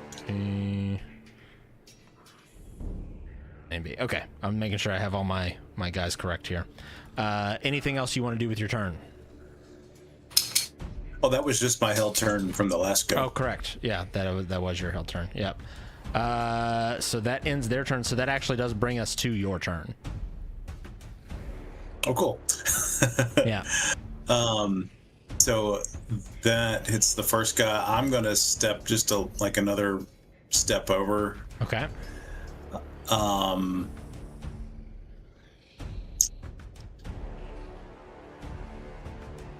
Do I see these other guys coming through the You do not. That door? Okay. I don't see that. I haven't looked over there yet.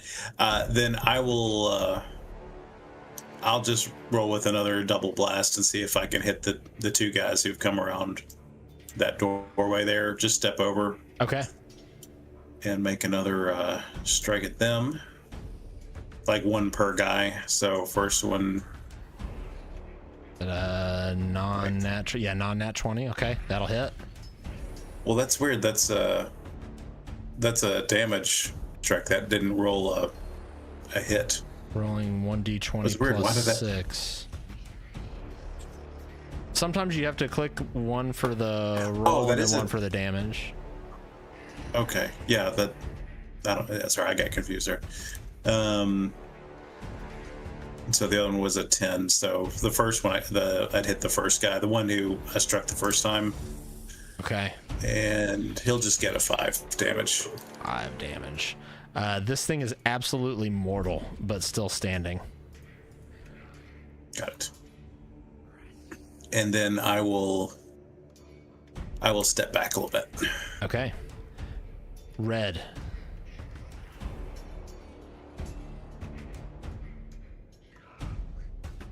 You're muted.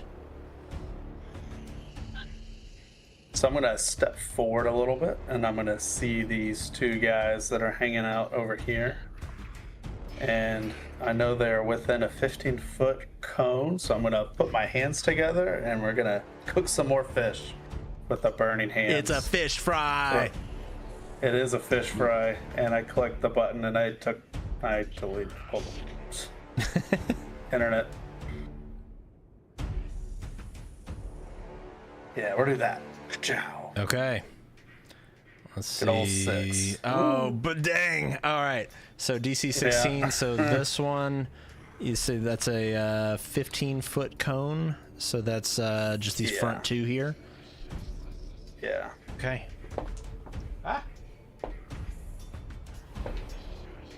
The front one failed. The one in the back succeeds his saving throw. Gotcha. So the front one will take 3 damage, and the back one will take 1 damage. So the one in the front tries to throw its arms up and just gets absolutely cooked. And when the smoke fades, this thing is still standing, but I'm talking barely shambling. This thing's scales are melting off of its body. It is dragging its leg across the ground. It is not in a good state. I will run back behind Sherry, and I'm going to end my turn. All right. That is going to bring us to our new friends, our patrol. 5, 10, 15, 20, 25, Do it. 30. Oh, jeez.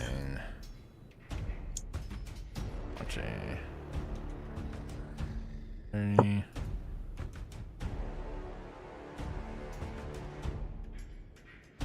Okay, Kugal, you hear just at the last moment, not enough for it to be like a surprise necessarily, but the sound of bare feet kind of slapping across, tile floor as you hear tick, tick, tick, tick, tick, tick, and as you turn to see 2 Sahuagin barreling towards you, one of which is going to leap towards you with its claws. That is a 15 to hit. That hits? Will hit. Okay. Yes. For 6 slashing damage, as it follows up with another claw. That's going to be 16 to hit, which will hit. For another 4 slashing damage, as it slashes across your arms there as you try to block it. Immediately behind it is another Sahuagin wielding a warhammer that's going to come up and take 2 swipes at you with the warhammer. The first one swings wide right and misses and cracks the tile near your feet. Its second attack, you manage to misdirect its swing, and it slams into the floor just to your right.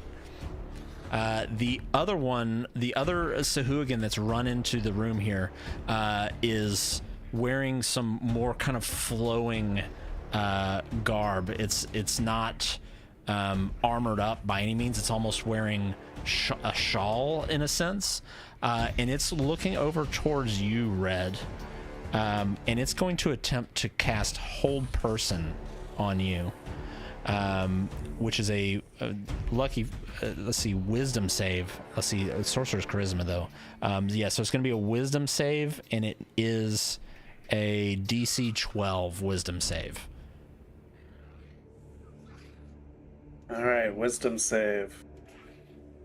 Oh, you feel this, man, hot roll. Yeah, you feel this grip start to wrap around your mind and almost slow you down.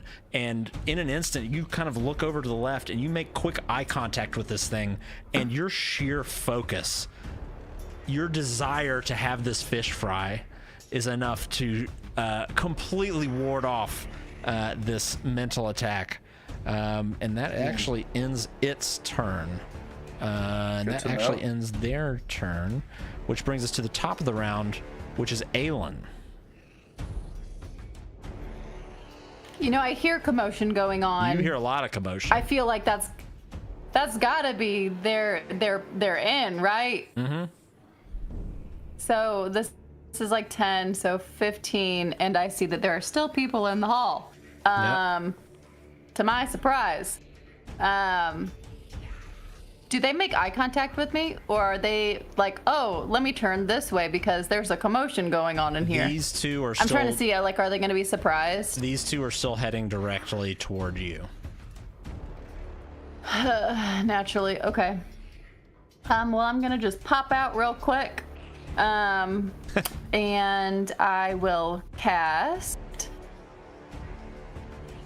Sacred Flame, which is a dexterity saving throw for them. I don't know if that will. Wow. It's not gonna do a lot if they fail. What was the spell A 1 you're and casting? a 2. Sacred Flame on the one that's closest to you. What was it? Sacred Flame. Yeah. Let's Worthless. see. That's a dex save. They do save with an 18. They'd have been barely paper cut even if they failed. So 1 damage. It looks pissed. Okay. Waved a match at him.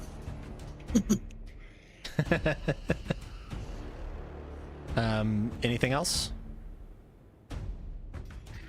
Nothing else, but I don't think that they even took 1 damage. I think it's just like all or nothing. Is it an all Just or so nothing? I'm being honest. Okay. I think so, yeah. Okay. Thank you for your Yeah, honesty. all or nothing. So yeah, they don't take any damage. Okay. Nothing happens to them.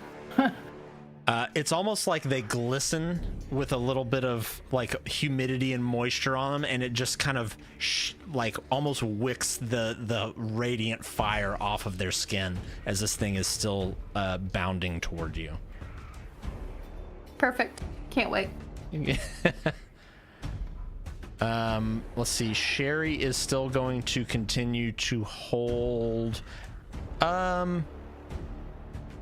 Yeah, she's going to hold her action again in case something comes around this corner. She sees what's happening down below, but she also knows red is squishy, so she needs to try and play a little bit of D.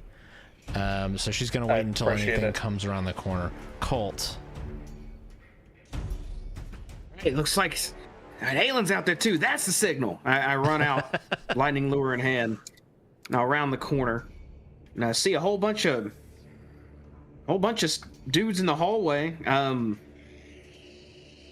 immediately looking for something big and armored, or something like cloth, like wearing, like maybe holding a stick or something, like something magic user. Yeah. So the one right in front of you definitely does not fit that description. The 2 other ones in the hallway both seem to be wearing like cloth shawls. All right, let me look at this spell. Is this a ranged spell attack? Nope, it's just save. Okay, so this will be funny. I'll step up into this one's face, and I'm gonna give him a one-liner. I'm gonna give him a, "Oh, hey, ugly," and I'll reach back like I'm about to like zap him, but I'll just twist my fingers to the right as these beams of electricity dart behind him over to the one behind him. I'm gonna cast Lightning Lure on that one. Okay. It needs to make a, I think it's strength saving throw. Yeah, strength save, DC 15. Okay. Let me pull up this one's stats here. Okay. Strength save. It fails. With a Okay, so what 7 that plus does- 1. As soon as that lightning wraps around it, it is just ripped 10 feet in a straight line towards me. So I don't know what you want to do to that guy in front of me, but as soon as he reaches me somehow, he takes 11 lightning damage. Okay. He is going to go straight towards you. He will take 11 lightning damage. Let me do that real quick. As it's almost kind of like gripped towards you. It's going to slam into the back of this other Sahuagin, which is going to get pulled toward you. It's not so far that it would cause any damage, but you are very up close and personal with this first one here, and the other one is in a conga line behind it. Thought that'd do more. Disappointing. But end of turn. Disappointing. Well, damn. Yeah, All right, everybody, ran him into thanks the for guy watching. from a little something. Let me ask you this: Is there a persistent lightning damage that happened? Like, is this thing restrained, or is it just tugged? No. It's just tugged 10 feet straight in a line. Let's see. Yeah, it wouldn't be quite enough. It's not falling at like terminal velocity, but it definitely kind of bunched them up and kind of jumbles them up a little bit. But not enough to do like falling damage. It's fine. I can go ahead. I will be creative next time. You go ahead. Oh my god, don't do that. Don't you know? You know what? Straight to jail. All right. In a turn. In a turn. That's going to bring us to this back one here. He is. Oh, let's see. This is all of our Sahuagin here, actually, or at least our main force. They are going to move into the room. As soon as this first one does, that triggers Sherry's action. She is going to move forward and immediately swing with her greatsword twice toward this Sahuagin. Let's see. She has a +5, so that's a 15 to hit. Where is its AC? That is definitely going to be enough to hit. And this thing only has 1 health anyway. So this thing immediately comes around the corner and she just lobs its damn head off. And it goes rolling underneath the table and kind of stops and is staring up at you a little bit, Kugal. You know, you have just enough of a moment to appreciate this thing staring up at you. But it is no longer with us. Let's see. The next one is going to come around, and Sherry, this is a little unorthodox, but DM NPC powers. Since that thing only had 1 health, and Sherry actually has a multi-attack, she's going, and this thing was literally following right behind it like a fucking lemming. She's going to follow up that second attack and take a swing with her greatsword at this other Sahuagin, which is an 11 plus 5, so 16. What is this one's armor class? And that is going to hit this thing as well. So her, I wish they gave me a longer scroll here. That's 2d6 damage. 5, 7, 8. For 8 damage, she just cleaves into this thing. As her sword just sinks into this thing's arm. Right. That is going to bring us to. Well, it is its turn. So it's going to basically counterattack against Sherry, who does have full health, so that's good for her. It's going to use its warhammer and try to attack Sherry twice. She's got some pretty good AC though. So the first one's just going to barely miss. The second one is going to hit, as it counterattacks for 10 damage against Sherry. And you hear her, "Ah, fuck!" And so that's the end of that one. This Sahuagin right in front of you, Colt, is going to try and take 2 claw attacks at you. The first one, I believe, is going to miss with a 13. And the second one is a natural 1. It actually completely misses, overextends, and trips forward and falls prone in front of you. Ooh. Oh, hello. That does open up the Sahuagin priest behind it, though, who is basically, as soon as this thing falls to the ground, you see what looks like a spectral set of shark jaws coming straight towards you and clamping down, which is a magic attack, and that's going to be a 21 to hit. Oh, yeah.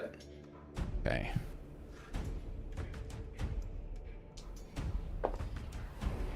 And for 12 force damage as they clamp down on you. Then the one in the back is going to move up a couple of steps here and is going to look over towards you, Aelin, and you see it kind of reach out its claws and start to chant a little bit. And you feel yourself kind of stiffening up as it's going to try and cast Hold Person on you. I need you to make a wisdom saving throw. The DC is 12.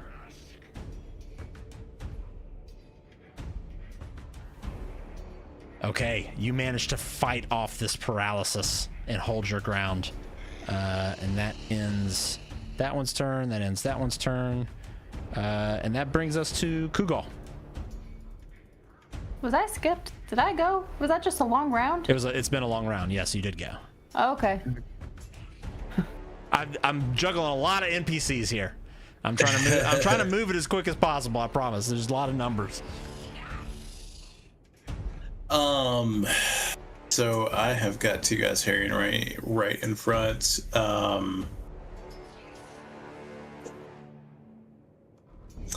I'm just gonna give the one that's directly in front of me, the one who struck me with its claws. I'm gonna just try to give him a good swipe with my short sword. Okay. And see how that goes. So got a 13 to hit. A 13 hits. Okay, good. So that'll give him 8 plus 2, so 10. Wait, no, that's...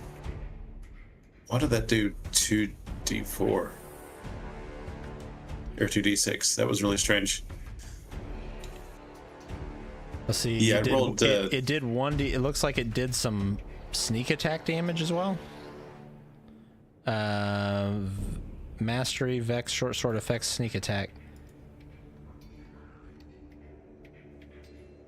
Yeah, I'm not sure why I did a sneak attack. I wouldn't have had advantage on that. Okay. So we'll just. So the 6. Do you want to use the first die of that, the 6 plus the 2? Yeah. So 6 plus 2. And just do 8. Yeah, and just do 8 with that. The Vex is supposed to like. Well, it looks like you rolled a 4 plus 2 which would be a 6. Okay. The Vex, if I hit a creature with a short sword and deal damage, I'll have advantage on the next attack roll against that creature before the end of your next turn. So if the next go, I'll get advantage on hitting him. So okay. I am not going to move anywhere because that would give the other fellow an opportunity. So I will stay put. Okay. End of turn. Red, that brings us to you. I'm gonna throw a Scorching Ray at that magic user who tried to take over my mind. Okay, yeah, that would be this one here. And then I'm throwing all 3 of the little baubles at him. Okay, so 25 so for the first one hits for 7 damage. Number 2. Let's see, a 17 or from 14 does hit. Yep. And then number 3. 20 hits, yeah. So let's see, that's 12, so 20 damage total as you cast out, and this thing is absolutely mortal as you scorch this thing to pieces. Just burned flesh all over this thing. Its shawl is completely burned off, but it is still standing, although it is mortal. I'll do one of the Dennis Nedry kind of fingers at him, and then I'll ready for the next one. End of turn. Okay. That brings us to the top of the round, which is Aelin. Would you say we're being loud right now? Yes. Is it already loud out here? It's loud as fuck. Yeah. In that case, I want to cast Shatter as, let's see. So it's each creature within a 10-foot radius sphere centered on a point that I can see within 60 feet must make a Constitution saving throw. Okay. And so I want it to be with the three amigos here, with Red and I. Or not, with Colt and I. You said a Constitution save? Yes. Okay. And the DC is a 16. Okay. So I'm going to start with the one right here, right in front of Colt. Non-natural 20 for him. The course. one right behind. They're rolling good. 19. And the one behind it is a 14. So fails. Well, okay, so the ones that succeeded take half damage. Okay. And the other one obviously is going to take full damage. And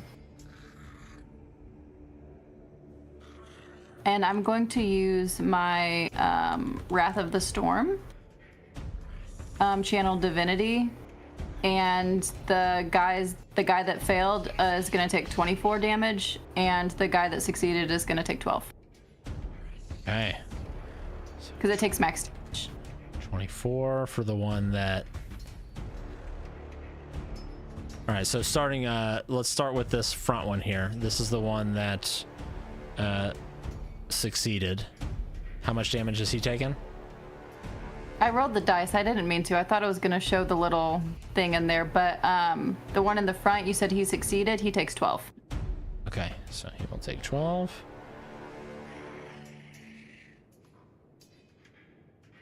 And then the one behind it, this one also succeeded here. 12. 12.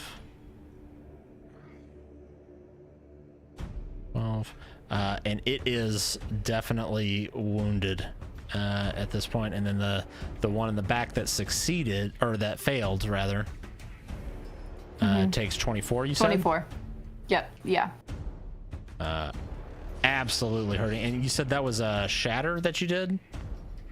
Yeah, that's why I wanted to make sure it was loud. Can I do that? No, I keep just rolling dice when I'm thinking I'm sharing it. But yeah, a sudden loud ringing noise, painfully intense, erupts from a point of your choice within range. Each creature in a 10-foot radius sphere centered on that must make a Constitution saving throw. A creature takes 3d8 thunder damage on a failed save, or half as much on a successful one. If they're carrying something inorganic, such as a stone, crystal, or metal, if the creature's made of that, has disadvantage. A non-magical object that isn't being worn or carried also takes damage if it's in the spell's area. And then with my Wrath of the Storm, I can just 2 times a day make anything that's thunder or lightning take max damage instead. Oh.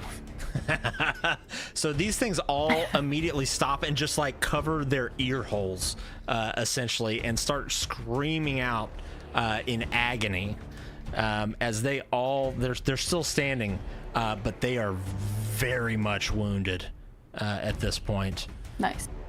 End of turn? I was wrong. It's Destructive Wrath. I'm sorry. Destructive Wrath is what it's called. Yes, end of turn.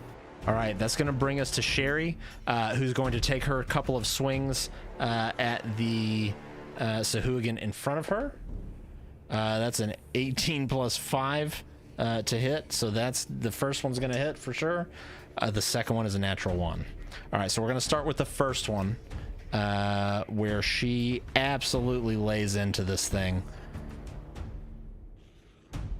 Or is it 2d6?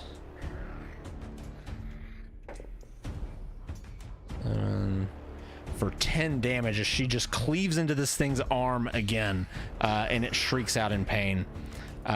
She goes to swing at it again, but her sword catches on the wall, and she actually drops her weapon on the ground.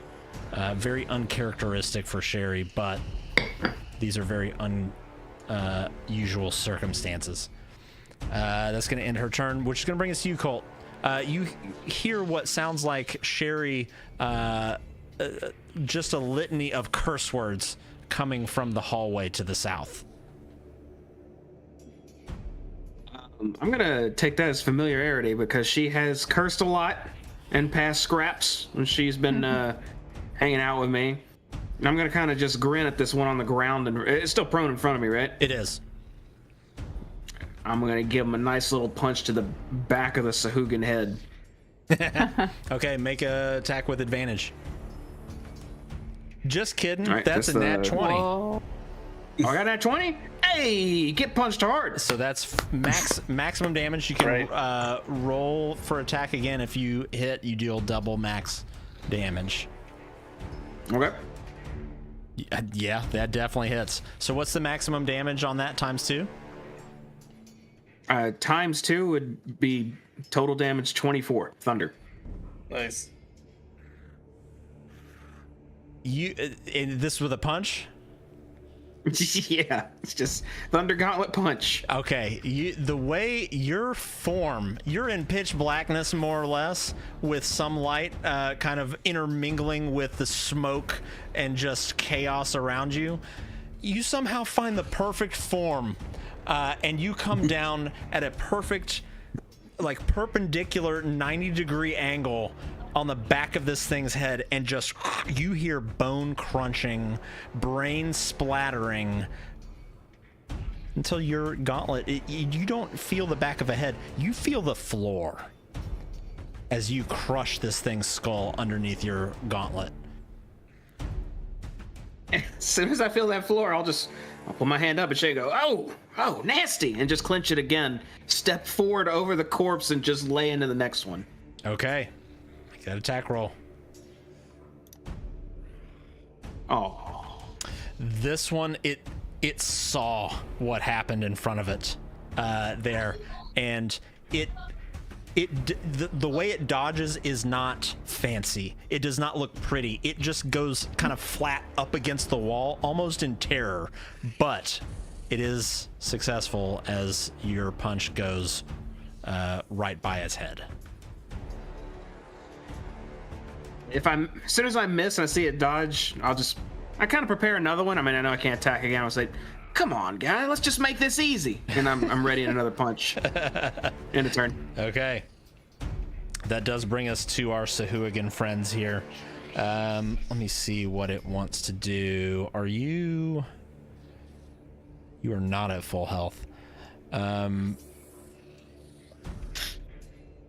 You see it raise both of its arms, and with it, you see those same spectral jaws appear above it as they come kind of crashing down on you and trying to bite you.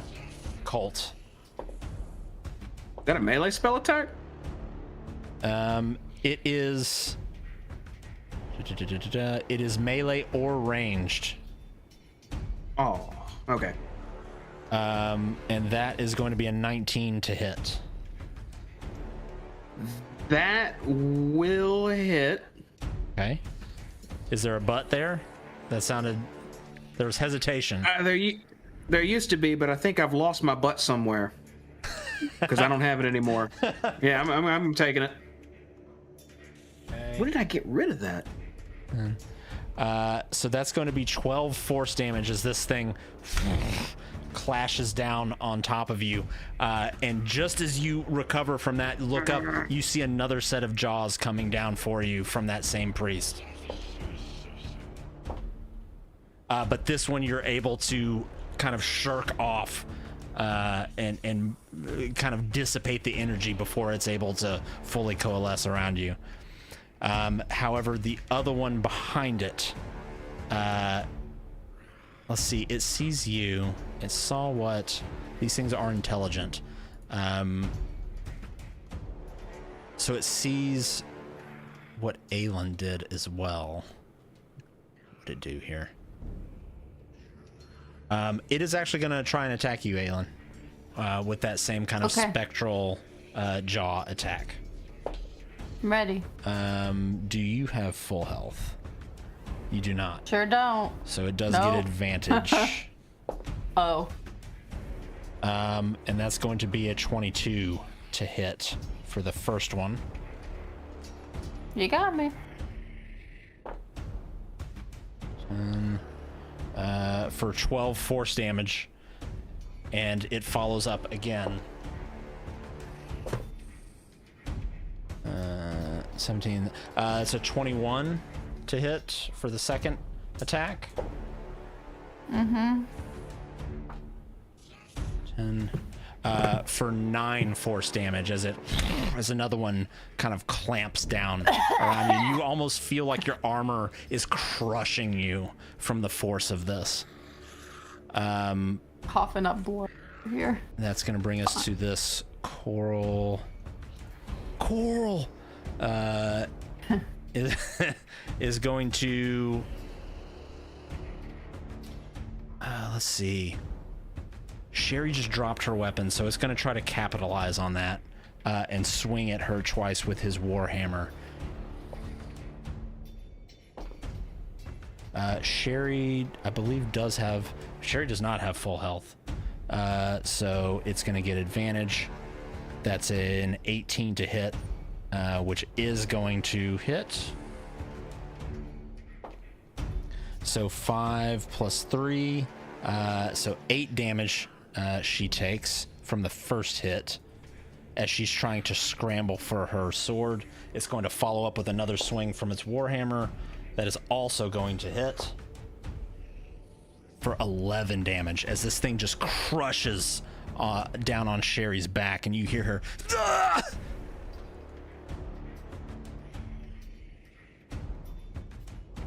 That's the end of. Let's see. That's the end of those Sahugin's turn.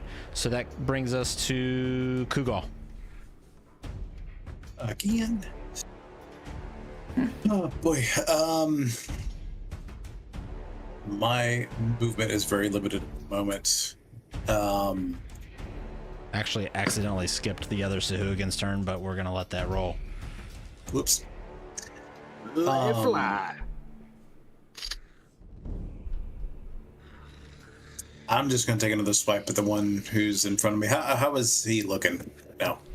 The one in front of you is he's wounded. He's not mortal, but he's definitely damaged. Okay. So yeah, I'm just going to go with another short sword attack on him, and okay, see if I can get him out of my way here. Yeah, that definitely hits. So that was a 15 plus the 5, and then Non-nat 20 to again, hit. it's doing the double roll thing again, which is I don't know how to We'll make figure it it out not later, do but the sneak attack. it at least kind of separates it out. So that's an 8 piercing damage Okay. from your attack there. So you kind of sink into it, and this thing is absolutely mortal now at this point. Okay. So my reaction still has bonus action has a 2-weapon fighting. Would I be able to do like a dagger as well, an offhand? Yeah, do you have a dagger kind of at the ready? Mm-hmm. Yeah, because 2-weapon fighting allows you to make a secondary attack without your proficiency. Is that correct? Or that sounds correct. I don't have any proficiency. Well, I do with finesse weapons. Okay, all right. So then I'm going to swipe at the other guy just a little bit off to my left with the dagger, which looks like a 15. But again, it's doing the sneak attack, hits. but still.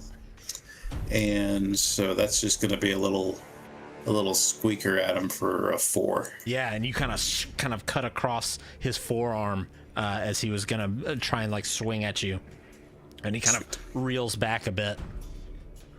Yeah, no, I didn't forget about you. End of turn. And I'll end it there. Yeah. Okay, Red, you're up. So, looking around, this guy who just magicked at me, I hate him. I still hate him. He's the worst. And so I'm gonna throw a chaos bolt at him. Okay. Hopefully can get some fun. Yeah, 27 definitely hits. Ooh, man, hot numbers tonight. And so we'll choose acid style damage to hit him with. on there. So I guess 8 acid and then 6 just generic. Okay, let's see. Where'd he go? There it is. Okay, this thing just, you see flesh melting off of this thing. And it is just slowly, it seems like it's trying to crawl towards you, but its bones and flesh just kind of meld into the floor, and this thing is just completely eliminated as it turns into a puddle of gross fish goo on the tile floor. Gross. End of turn. Okay. That's going to bring us to the top of the round, which brings us to our favorite cleric, Aelin. I'm gonna cast Aura of Vitality.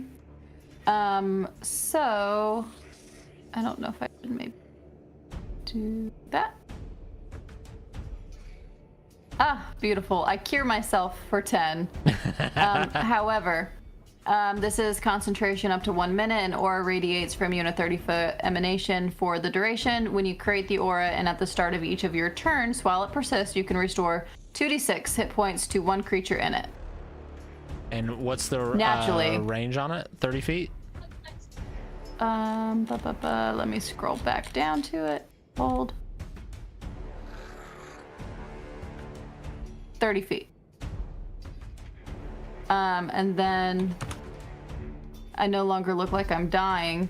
I mean, I still do, but just not quite as bad. I'm gonna move up here with my friend Colt. Okay. End of turn? And that's all I got. Yep. All right, Sherry is going to use her action to reach down and pick up her sword. And that's really all she can do this turn, which is going to bring us to you, Colt. I think I could see her out of the corner of my eye. How is she looking? She is... She's got a couple bruises, maybe a little blood out of the side of her mouth. But she's okay. She's not, like, wounded or anything. Okay. In that case, we resume the punching. 2 swings, or maybe 1, depending on what happens.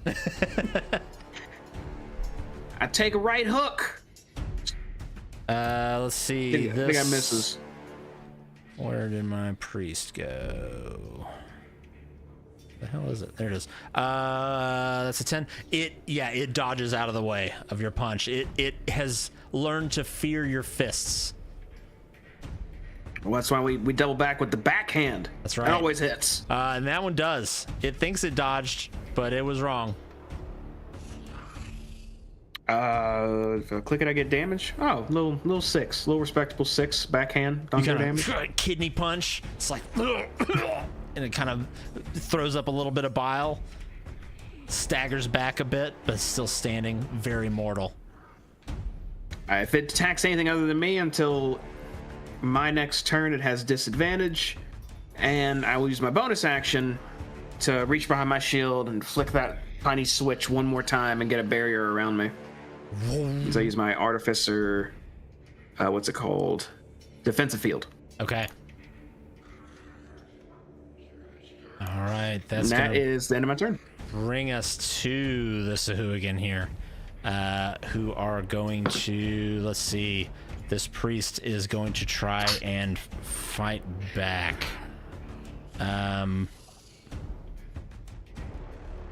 Let's see, this one is going to make its 2 spectral jaw attacks at you again, Colt.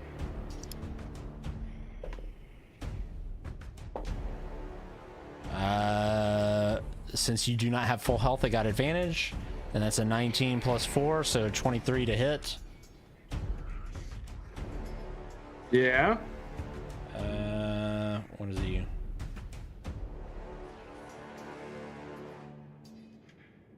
Trying to be fair here.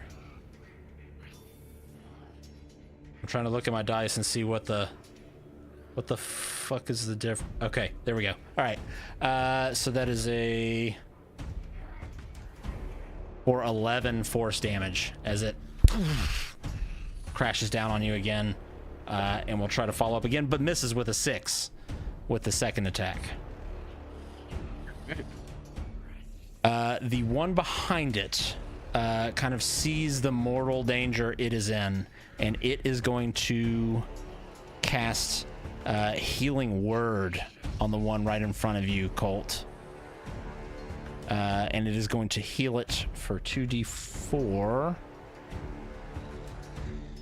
plus his spellcasting ability, which is Wisdom, so 2d4 plus 2.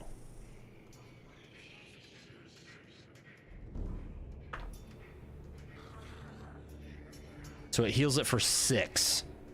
The one in front of you see a few of its wounds kind of close up before your eyes there. That's going to end its turn. That's going to bring us to the Coral Smasher, who is going to try and make another attack against Sherry.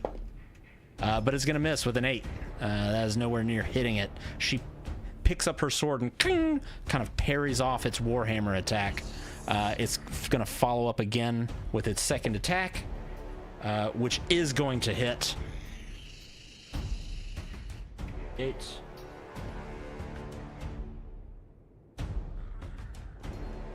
For 7 damage against Sherry as it kind of makes contact right with her pauldron.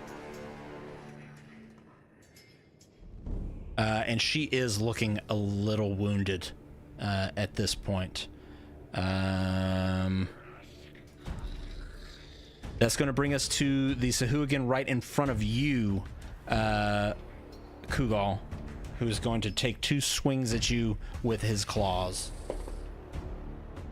No. The first one misses as you dodge out of the way. The second one is a natural 20. So it is going to do max damage, which is 7 slashing damage as it slices across your chest there. Okay. The Coral Smasher is going to follow up behind it with 2 swings from its Warhammer. First one you dodge out of the way. Second one you also dodge out of the way as it cracks the tile next to you. Hate me. That brings us to your turn, Mr. Kugal. Sweet. So a Misty Step is an instant teleportation. Would I be able to just teleport immediately with no opportunity attack? Yes. Then I want to do that. I want to get out of their reach. And a Misty Step's going to give me up to 30 feet. Yeah, you just need to be able to see. I think you need to be able to see where you're going, but I'm that's not the only limitation. going to like a whole nother room or anything. I'm just going to like bounce over here. Okay.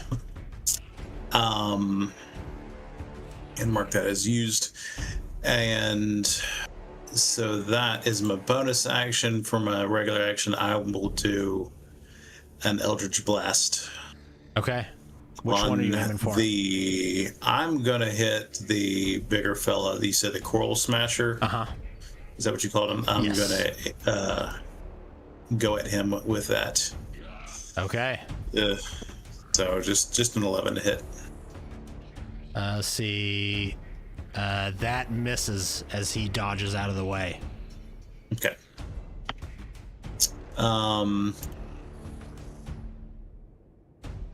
That'll be it. That was a bonus and an attack. I mean, I will I'd maybe do a little more walking movement. Do I still have that option? Yeah. Okay. Then I will just proceed a little bit this way just to have a little cover maybe behind whatever this rebel is. Yeah, behind the coffers there. Yeah. Okay. I will in there. Red. I'm going to move forward about 10 feet or so. Okay. As my bonus action, I'm going to convert 2 of my spell slots to a first level spell. Okay. And then I'm going to use that to cast Burning Hands on our 2 buddies Okay. that are hanging out in front of us. Kind of like this 15-foot cone. Fire up the Traeger. Let's go. And so let's go. It's okay. So 13 damage on they need to make a DC 16 dexterity save. So that's Actually, one not too bad. Sahuagin warrior and one coral smasher. Oh, come on, D&D Beyond. Don't be weird. There we go. It's being a little weird. So the warrior fails, as does the coral smasher. So both of them will take 13 fire damage. This is enough to completely incinerate the warrior, as there's nothing left once the flames go away. The coral smasher is mortal, but still standing, and looks pissed. I'll back up next to Sherry, and I'll end my turn. Okay. That brings us back to the top of the round. Round 6, Aelin. How long does each turn last? Is it 6 seconds? It's technically or something, 6 or seconds, yes. How many seconds has it been? How many people are there? Since the beginning of the fight, since we're in round 6, it's been 36 seconds. All of this is taking place in less than a minute. Perfect. I'm gonna cast Aura of Vitality then on Colt Okay. for 7 healing. You hear Aelin and to your then- right, just like praying hard as shit to Valkyr. Valkyr delivers. But then I'm also going to cast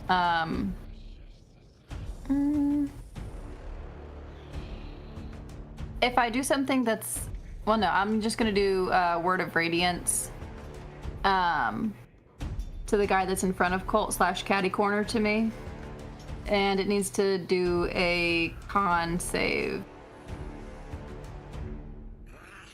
Okay. Con save. For which one again? The guy that is in front of Colt / Catty Corner to me. Okay. That's one of the priests here. And what kind of save?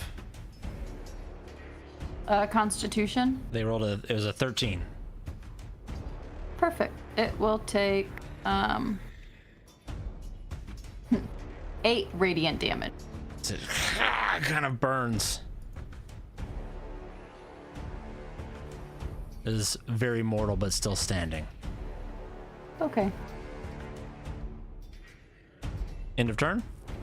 Or anything else you want to do? That's all I got. That's all I can do. I'm all done here. Okay. That's going to bring us to Sherry, who has her sword. She's just been struck. She's going to try and counterattack.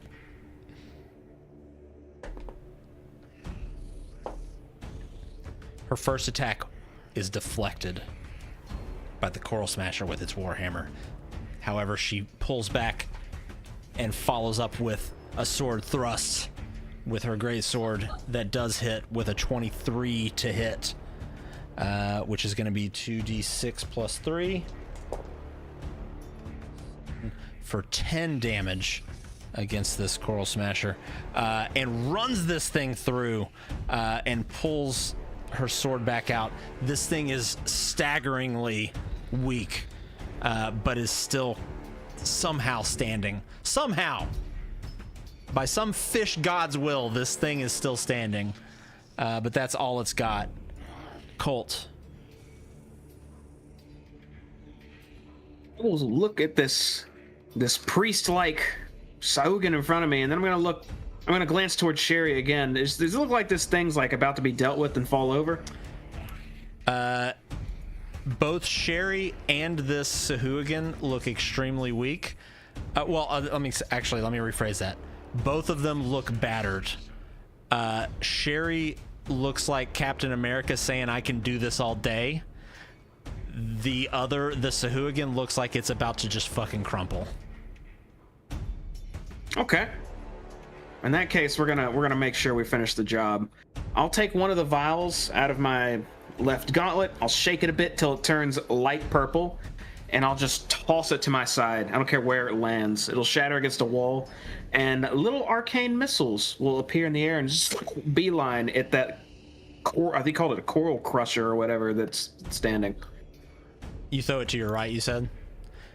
Yeah, and it's just flying Aelin, right at that thing. Just for fun, Aelin, can you make a dexterity saving throw for me? Just for fun. Of course I can. Give me like a 10. Give me a 10. Well, I got a 5. Okay. Colt, we weren't really looking where we were throwing that vial to your right. It does go flying to the right. It does make contact. However, it makes contact with the side of Aelin's head. And the missiles do, in fact, come out. Nothing is wrong. None of the missiles hit her. However, the shattering of that vial against her head kind of throws her off. She is going to have disadvantage if she has like an attack or something on her turn, but she does not take any damage. Son of a gun. Okay. All right. I didn't mean directly to my right, DM. I meant the right towards diagonally in the hallway, but that's fine. The first missile is 4 damage.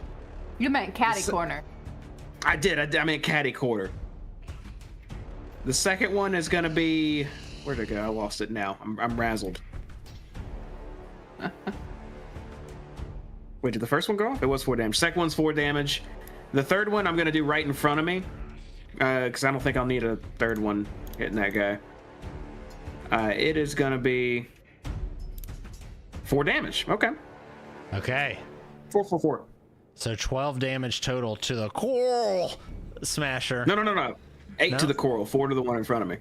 8 to the coral, 1 to the one in front. All right, so that's 8 and 4. All right. The coral smasher says no, and your missiles directly hit in the back of this thing's head, and just completely caves it in. With, I believe, is magic missile, is that force damage? I believe it is. Yes, and just caves the back of this thing's head in as it goes falling limp to the ground. The one in front of you is 4 damage, and it blows a chunk out of this thing's side, and blood is just pouring out of it, and this thing is staggering but still standing. It will... Yeah, actually, I'm not going to use my bonus action for anything else. End of turn. Okay. That is going to bring us to our Sahuagin friends here. Let's see. We're going to start with the priests up here.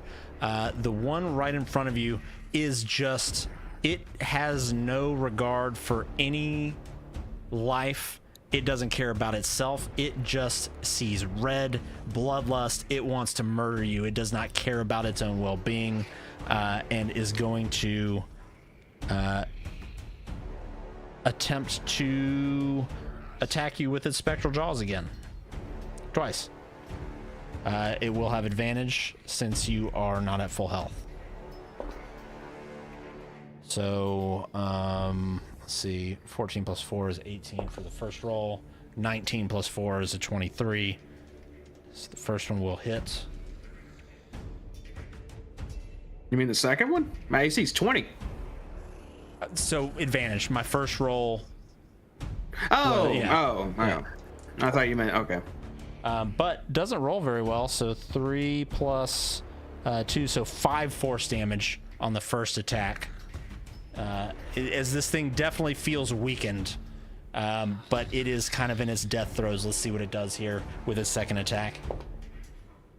15 plus 4 is a 19 for the first roll. Does a 19 hit? No. Okay.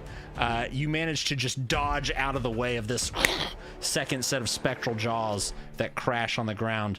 The other priest behind it is going to look at Aelin. It kind of feels this magic coming off of you, Aelin, and it just feels a need to murder you. And it's going to attack twice with its spectral jaws with advantage against you as well. Does a 19 hit? Mm-hmm. Yep. Oh. 18 force damage as this set of spectral jaws crashes down around you. I need you to make a Constitution saving throw. That's going to be for your concentration check. You need a 10 or higher to maintain your concentration on your healing aura. Okay. You succeed. This pain just grips your body. But you manage to maintain focus on your spell. This thing is going to try and attack you again. Does a 17 hit? Thank goodness, no. Okay. You fortify your mind against this this magic attack and manage to basically block it with your mental fortitude. But yeah, you are struggling. Everybody on this battlefield is coughing up blood right now. This is a slobber knocker for sure. We're gonna go down to our Coral Smasher here. Coral is gonna be very upset with you, Red, and is going to run towards you and kind of leap over this table and take 2 swings at you with its warhammer. 3's definitely not gonna do it. Wait, but you're missing. Are you missing health? You are missing health, right? Yeah. All right. So this first attack is going to actually hit then. Where's my Coral Smasher? For 5 damage, 5 bludgeoning damage as it crashes into you. Its second attack is also going to hit. Nice. For 11 bludgeoning damage as it just follows up again, and it is just hammering into your side. But that is going to end its turn and bring us to Kugal.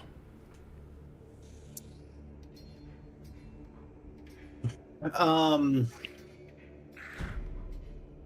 wish he wasn't like directly in front, because then if I do a bad blast, I don't want to hit anybody.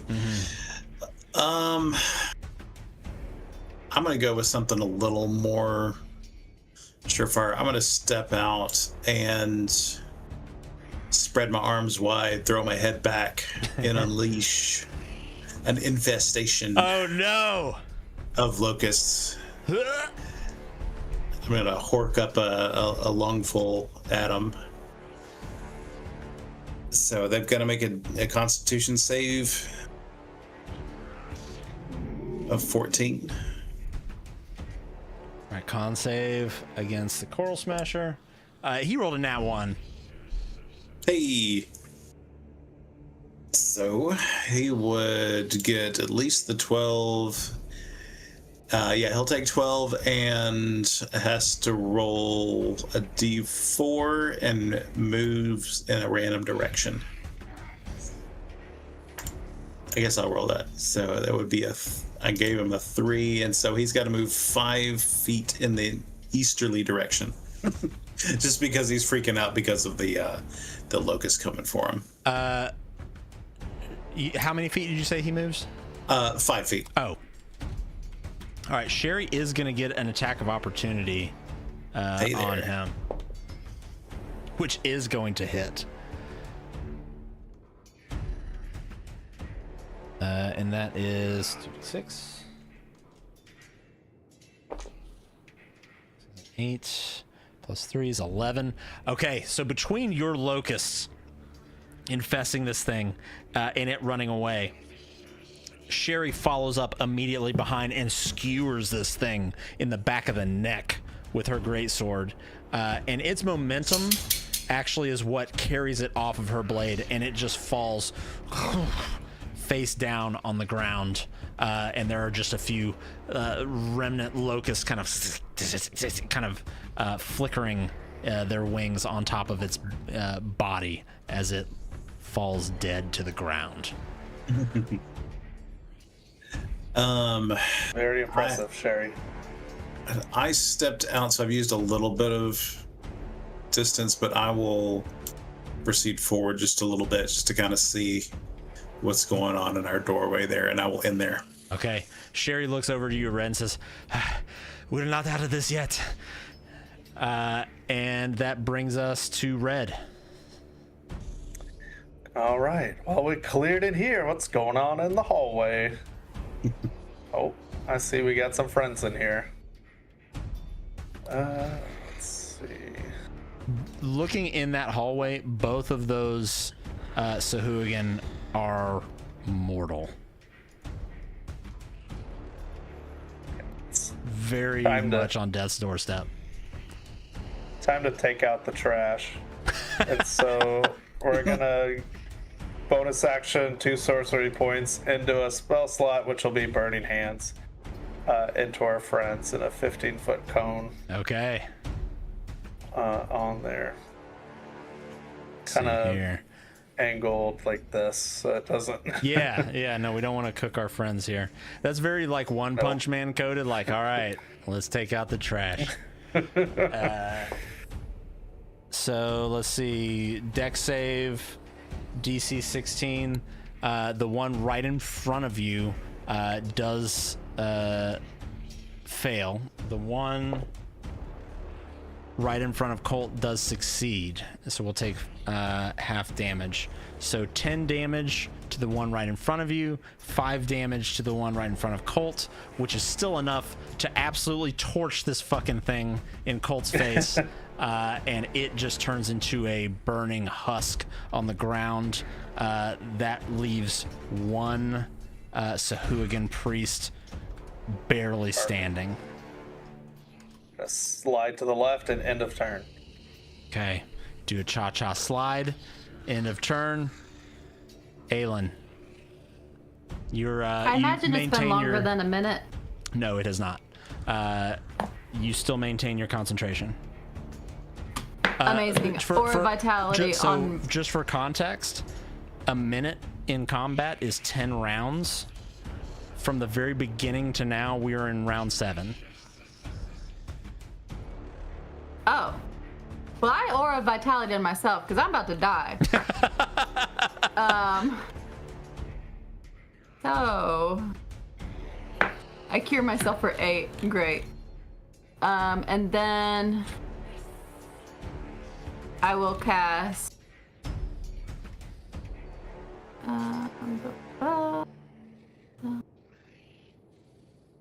just kidding, I have to walk.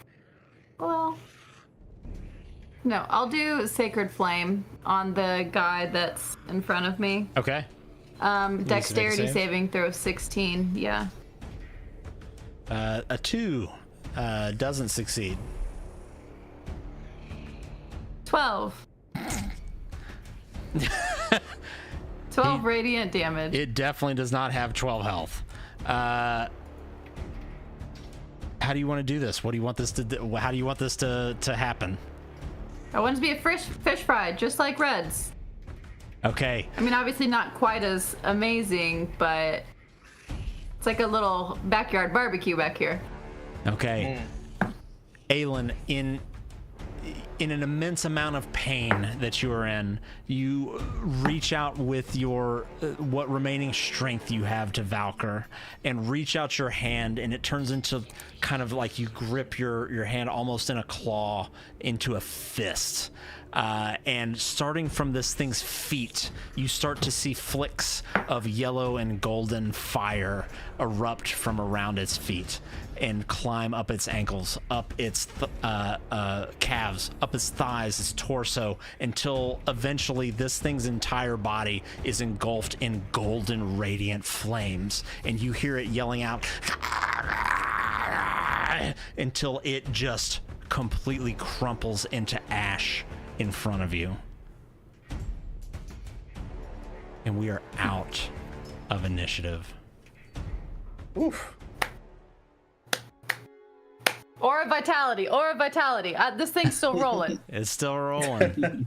I'll say you could get probably three casts of it off if you want to. Who's worst? Come on over.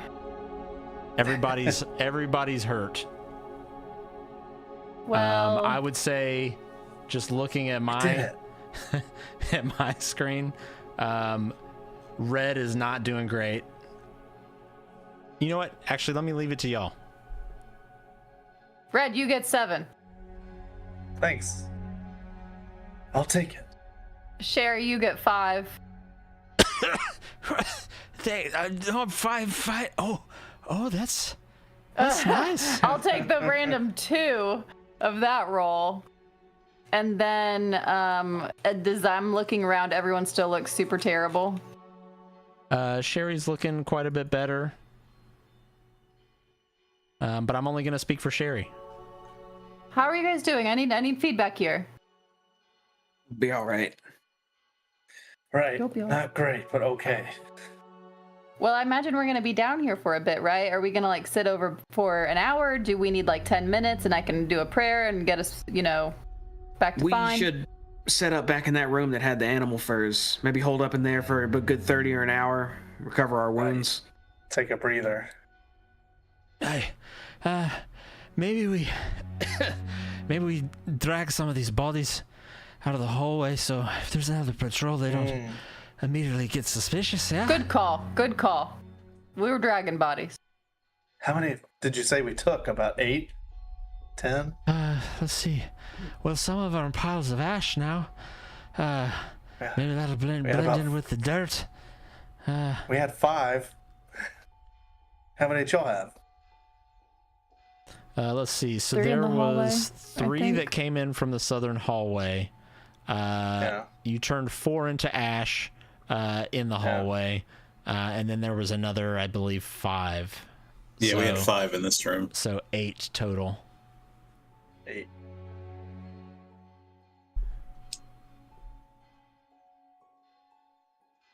I'm gonna pick up my orb off the ground and reinstall it back into the lantern.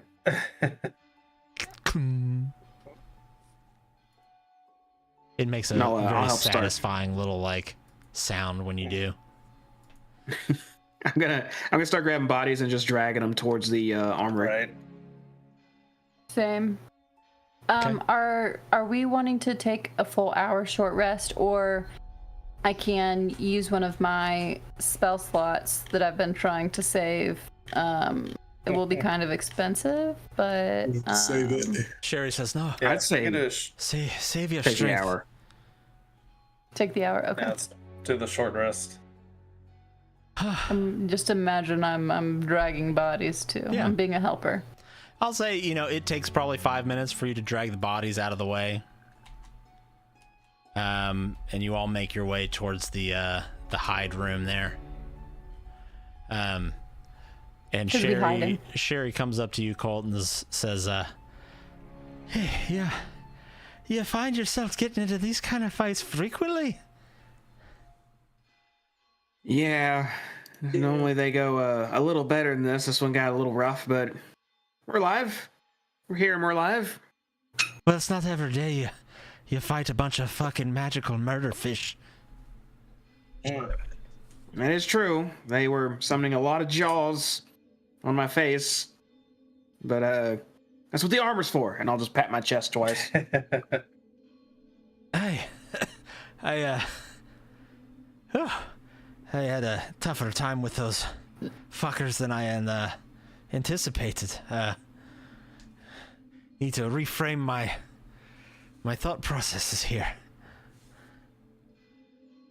Well, sometimes it happens. I guess, did a bunch of rush y'all from the south? Were there more from down there? And I'll just look at I everyone think in it the was room. the patrol from earlier. I think the Red is Yeah, right. they looked around and got us from behind. They didn't even come from the west. Damn. That is unfortunate. All in the timing. Yeah. I'm glad I was able to cook 4 of them. Well, they Agreed. probably, if they're going that way, they probably found the corpses up by the front door and came back looking. Well, this convinces me that I don't know. Maybe we just rush the next group we see. Having them all group up like that really kind of bit us.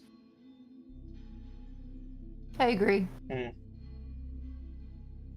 Well, I'll be wiser with my spells next time too. do we know? I mean, what is this? They said there's 3 floors to this place, yeah? And this is this is like their home? How do we this is what they have on the first floor. There's no telling what's on the others. Maybe we try and One sneak around a little bit, yeah? submerged too in water. Yeah, if we can stay quiet, that's fine. I don't know about luring anymore. I agree.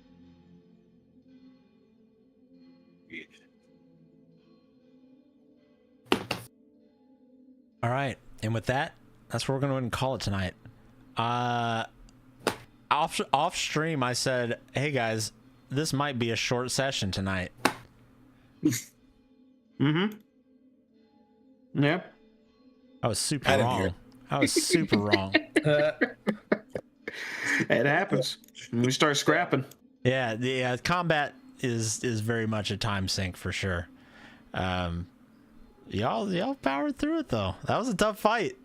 That was a patrol plus a room full of freaking Sahuagin. Yep. But the mission remains.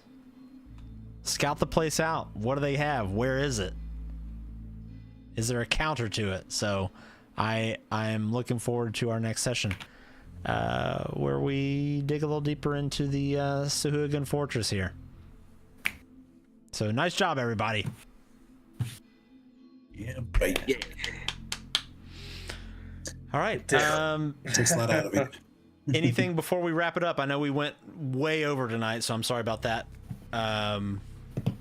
But yeah, anything before we wrap this thing up? I'm good. I don't think so. Nice. Nothing for me. All right. Well, thank you all for watching. We appreciate you being here. If you enjoyed the stream and you enjoy our channel overall, consider giving us a subscription. Supports what we do. It helps us keep on going. We'll be back next Friday for our next session of Phandelver. I apologize I missed last session. I was very much not feeling good and under the weather, but I will be there next week. And then we'll be back here in another 2 weeks to see what happens here. So, again, thank you all for watching. Have a fantastic evening, and we'll see you in the next one. Bye. Good night.